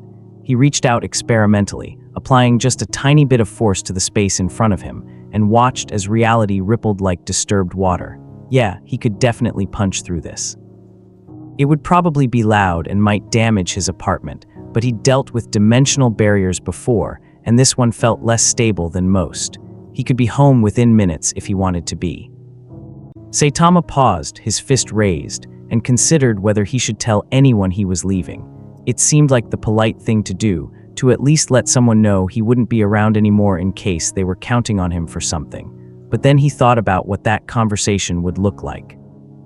He'd have to track down Hange or Historia or one of the other leaders, explain that he was leaving, probably endure some kind of ceremony or farewell speech, answer questions about whether he'd ever come back, and generally deal with a lot of emotional weight that he wasn't equipped to handle. They'd probably try to convince him to stay, or at least to delay his departure until they could throw some kind of celebration in his honor, and the whole thing would turn into a production that would take days to resolve. The alternative was to just leave, walk through the dimensional barrier, seal it behind him if possible, and let this world figure itself out without him. They'd be fine, probably. The Titans were gone, which had been the main problem. The political stuff was complicated, but that wasn't really his area anyway, and he'd told them from the beginning that he wasn't going to be their leader or their weapon or their solution to every problem. If anything, his departure might force them to actually develop their own solutions, instead of unconsciously relying on the possibility that he'd intervene in a crisis. That seemed healthier in the long run, like removing training wheels so someone could learn to ride a bike properly. He lowered his fist, thinking. It felt wrong to leave without saying anything, but it also felt wrong to make a big deal out of his departure when he'd never wanted to be a big deal in the first place. These people had tried to turn him into some kind of savior figure, had wanted him to be their god king or their symbol of hope or whatever, and he'd refused because that wasn't what being a hero meant. Heroes help. People, when they saw someone in trouble, then moved on with their lives. They didn't stick around to be worshipped or to make decisions for entire civilizations. The fact that he'd accidentally broken the Titan curse while trying to cure a headache didn't change that fundamental principle. Saitama made his decision. He'd leave now quietly without fanfare. It wasn't the most considered option, but it was honest. He'd never promised these people anything beyond stopping the rumbling, which he'd done. Everything else, breaking the Titan curse, disrupting their political structures, forcing them to confront a future without the monsters that had defined them, had been accidental side effects of just existing in their world. He didn't owe them a goodbye speech or a formal departure ceremony. He was just a guy who'd been temporarily displaced and was now going home. He pulled his fist back and punched the dimensional weak spot with just enough force to tear through it. Reality screamed in protest, a sound that existed below the threshold of normal hearing, but vibrated through his bones nonetheless. The barrier ripped open like fabric, revealing a swirling vortex of light and impossible colors that made his eyes water if he looked directly at it. On the other side, he could see his apartment, or something that looked like his apartment, slightly distorted by the dimensional membrane but definitely, unmistakably home. Relief washed over him so intensely that he almost felt emotional about it, which was unusual. He hadn't realized how much he'd missed his world until the possibility of returning became real. Without hesitation, Saitama stepped through the portal. The transition was uncomfortable, like being squeezed through a tube that was slightly too small, but it only lasted a second. Then he was standing in his apartment, which was indeed covered in dust and looked exactly like he'd left it however many months ago. The TV was still on the same channel, though the program had obviously changed. His half-empty coffee cup was still on the table, the contents long since evaporated. Everything was familiar and slightly shabby, and absolutely perfect. He turned around to look at the dimensional tier behind him, which was already beginning to close on its own, and felt a moment of something that might have been guilt or might have been relief. Then the portal sealed completely, reality knitting itself back together until there was no evidence it had ever been there at all. Saitama stood in his dusty apartment, back in his own world, and thought briefly about the people he'd left behind. He hoped they'd be okay. They seemed pretty resilient, and they had smart people like Armen and Hange to figure things out. The Titans were gone, which was the important part. Whatever happened next was their story to write, not his. He'd been an accidental participant in their history, and now he was going back to being a hero in a world where he actually understood the context and the stakes and occasionally got to fight opponents who could withstand more than one punch. He walked over to his calendar, which still showed the date from before he'd disappeared. According to his calculations, only about a day had passed here, even though he'd been gone for months in the attack on Titan World. Time dilation between dimensions, probably. That was convenient, actually. It meant he hadn't missed too many sales or caused too much worry with the Hero Association. He could just show up at the next hero meeting and act like nothing had happened, which was his preferred approach to most complications in life. Simple, uncomplicated, no dramatic explanations necessary. Back in Paradis Island, it took 3 days for anyone to notice Saitama was gone. He'd been so uninvolved in daily affairs, so determined to avoid attention, that his absence didn't register immediately as unusual. It was a merchant who'd occasionally sold him vegetables who first raised the alarm, mentioning to a garrison soldier that the strange bald man hadn't been by for his usual shopping in almost a week. The soldier reported it up the chain of command, more out of protocol than real concern, and eventually the information reached Hange, who felt their stomach drop with a dread they couldn't quite articulate. They went to Saitama's apartment with Armen and Masa, already half knowing what they'd find. The door was unlocked, which wasn't surprising given that Saitama had never seemed particularly concerned about security. Inside, everything was neat and organized in the way of someone who owned almost nothing and had no reason to create mess. His yellow suit was gone, which meant he'd been wearing it when he left. There was no note, no explanation, no indication of where he'd gone or whether he planned to return. Just an empty apartment that had been briefly occupied by someone who'd never really settled in, never really intended to stay. "He's gone," Masa said quietly, ing the obvious because someone needed to say it out loud. Hange nodded, running their hand along the table where Saitama had probably eaten his simple meals, and tried to figure out how to feel about this. Part of them was terrified. Their most powerful asset, the one being who could have protected Paradis from any external threat, had simply walked away without warning. Part of them was angry at the casual way he'd abandoned them, as if their entire civilization's survival was less important than whatever errand had called him away. But underneath those reactions was something more complicated, something that felt almost like relief. "He was never ours to lose," Armen said, his strategic mind already working through the implications. "He made that clear from the beginning. We kept hoping he'd change his mind, that he'd eventually accept some kind of responsibility for protecting us, but that was never going to happen. He's not a god or a king or a weapon. He's just someone who was passing through and helped out when he felt like it." The assessment was accurate but didn't make the situation any less frightening. Without Saitama, Paradis Island was just a small nation with outdated technology and a lot of enemies. Their survival now depended entirely on their own capabilities, their own diplomacy, their own strength. It was terrifying and liberating in equal measure. News of Saitama's disappearance spread through Paradis Island with varying reactions. Some people panicked, convinced that Marley would attack the moment they realized their deterrent was gone. Others felt betrayed, angry that someone with the power to guarantee their survival had chosen to abandon them instead. A few expressed relief, uncomfortable with having their fate dependent on someone so unpredictable and uninvested in their well-being. And some, particularly among the younger generation who had grown up in the shadow of existential threats, took it as a challenge. If they couldn't rely on a hero to save them, then they'd have to save themselves. That seemed fair, actually. Difficult and frightening, but fair. The government tried to keep Saitama's departure quiet, worried about both domestic panic and international implications. If Marley learned that their primary deterrent was gone, they might accelerate invasion plans.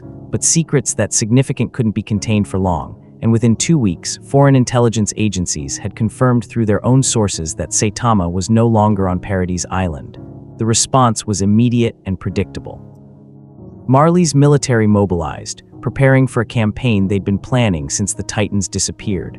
Other nations recalculated their diplomatic positions, some becoming more aggressive and others more sympathetic now that Paradis seemed genuinely vulnerable. Historia addressed her council with a determination that surprised even herself.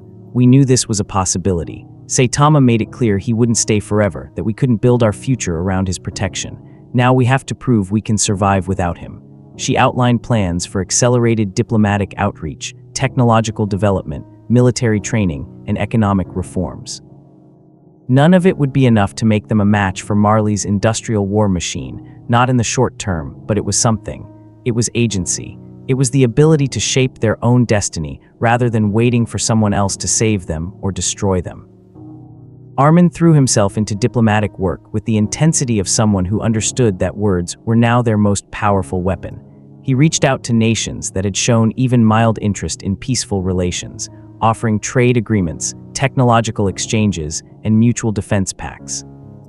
He emphasized that Paradis Island was no longer a threat to anyone, that the Titan curse was broken and they had no interest in conquest or revenge, that they simply wanted to be left alone to build a peaceful civilization. Some nations listened, others didn't, but every connection he made, every treaty he negotiated, was a thread in a web of international relations that might, eventually, be strong enough to protect them when military force couldn't. Jean took over training the new defense force, focusing on conventional warfare tactics that had never been necessary when Titans were the primary threat.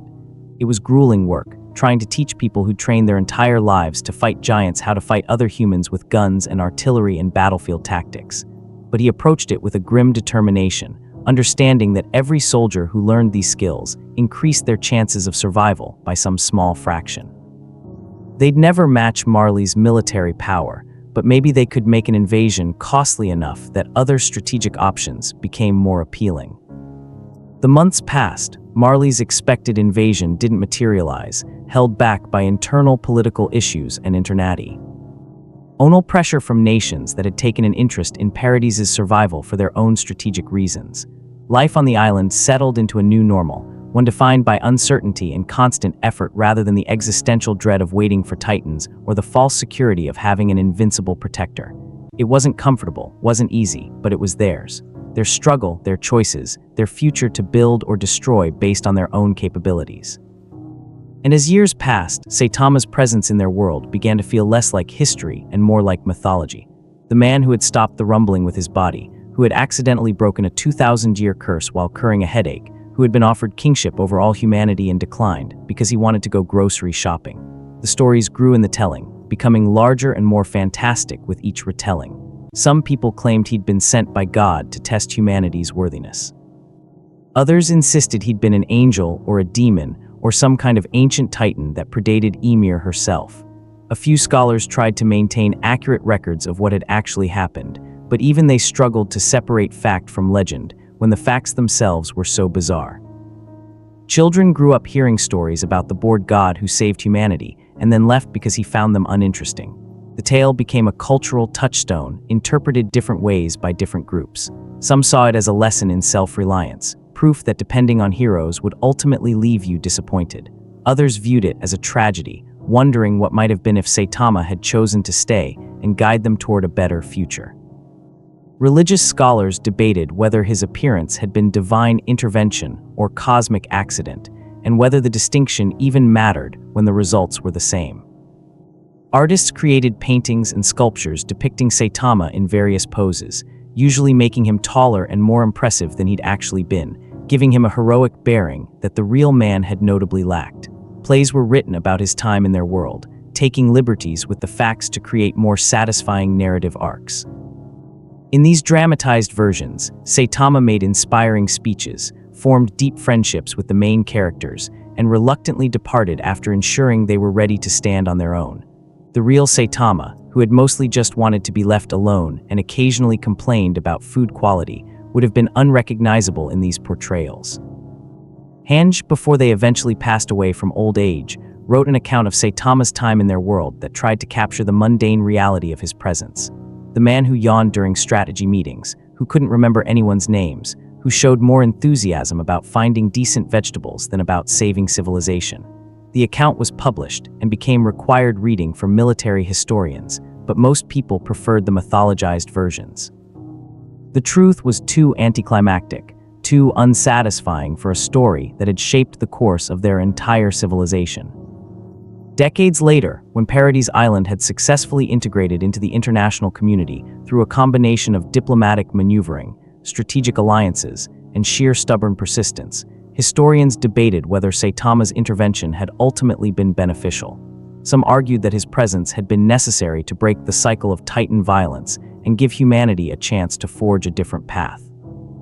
Others suggested that his refusal to take leadership had left them vulnerable and directionless at a critical moment, that his power could have been used to enforce a lasting peace if only he'd cared enough to try. A few pointed out that his departure, however callous it had seemed, had forced them to develop capabilities they might never have cultivated if they'd been able to rely on him indefinitely. The truth, which most historians agreed on even if they interpreted it differently, was that Saitama had been the right hero at the wrong time, or perhaps the wrong hero at the right time. He had the power to change everything, but no interest in wielding that power beyond the immediate, obvious applications. He'd saved them from one extinction-level threat and inadvertently eliminated another, then walked away because staying would have required him to be something he wasn't willing to be. It was frustrating and disappointing, and probably the best thing that could have happened to them, forcing them to grow up and take responsibility for their own survival rather than hiding behind someone else's strength. In his own world, Saitama continued his hero work with the same casual competence he'd always demonstrated. He fought monsters, saved civilians, complained about missing sails, and occasionally wondered what had happened to those people with the giant walls. He hoped they'd figured things out. They'd seemed pretty smart once you got past all the trauma and desperation. Surely they'd managed to negotiate some kind of peace treaty or something by now. It wasn't really his problem anymore, and that was a relief. He'd done his part by stopping the genocide thing and accidentally breaking the curse. The rest was up to them. He never told anyone about his time in the attack on Titan World.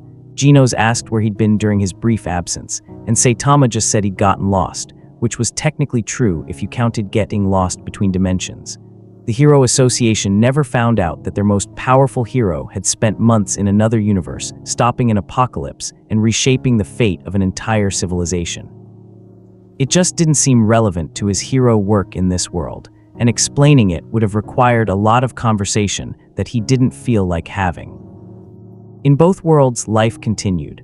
Paradis Island built their future one difficult decision at a time, learning to exist without titans and without saviors, discovering that being free meant being responsible for your own fate.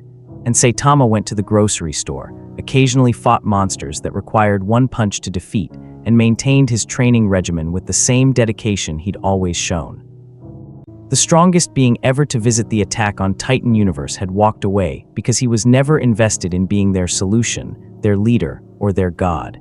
He'd just been passing through, helped out when the situation seemed clear enough, and then gone home when the opportunity presented itself.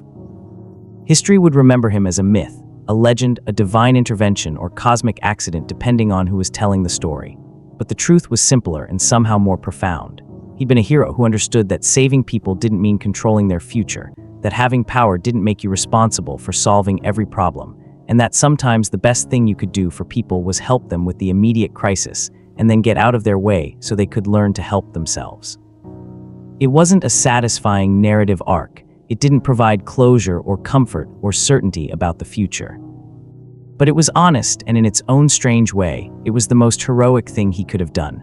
The bored god walked away, leaving humanity to discover whether they were capable of surviving without miracles, and eventually, painfully, imperfectly, they proved that they were.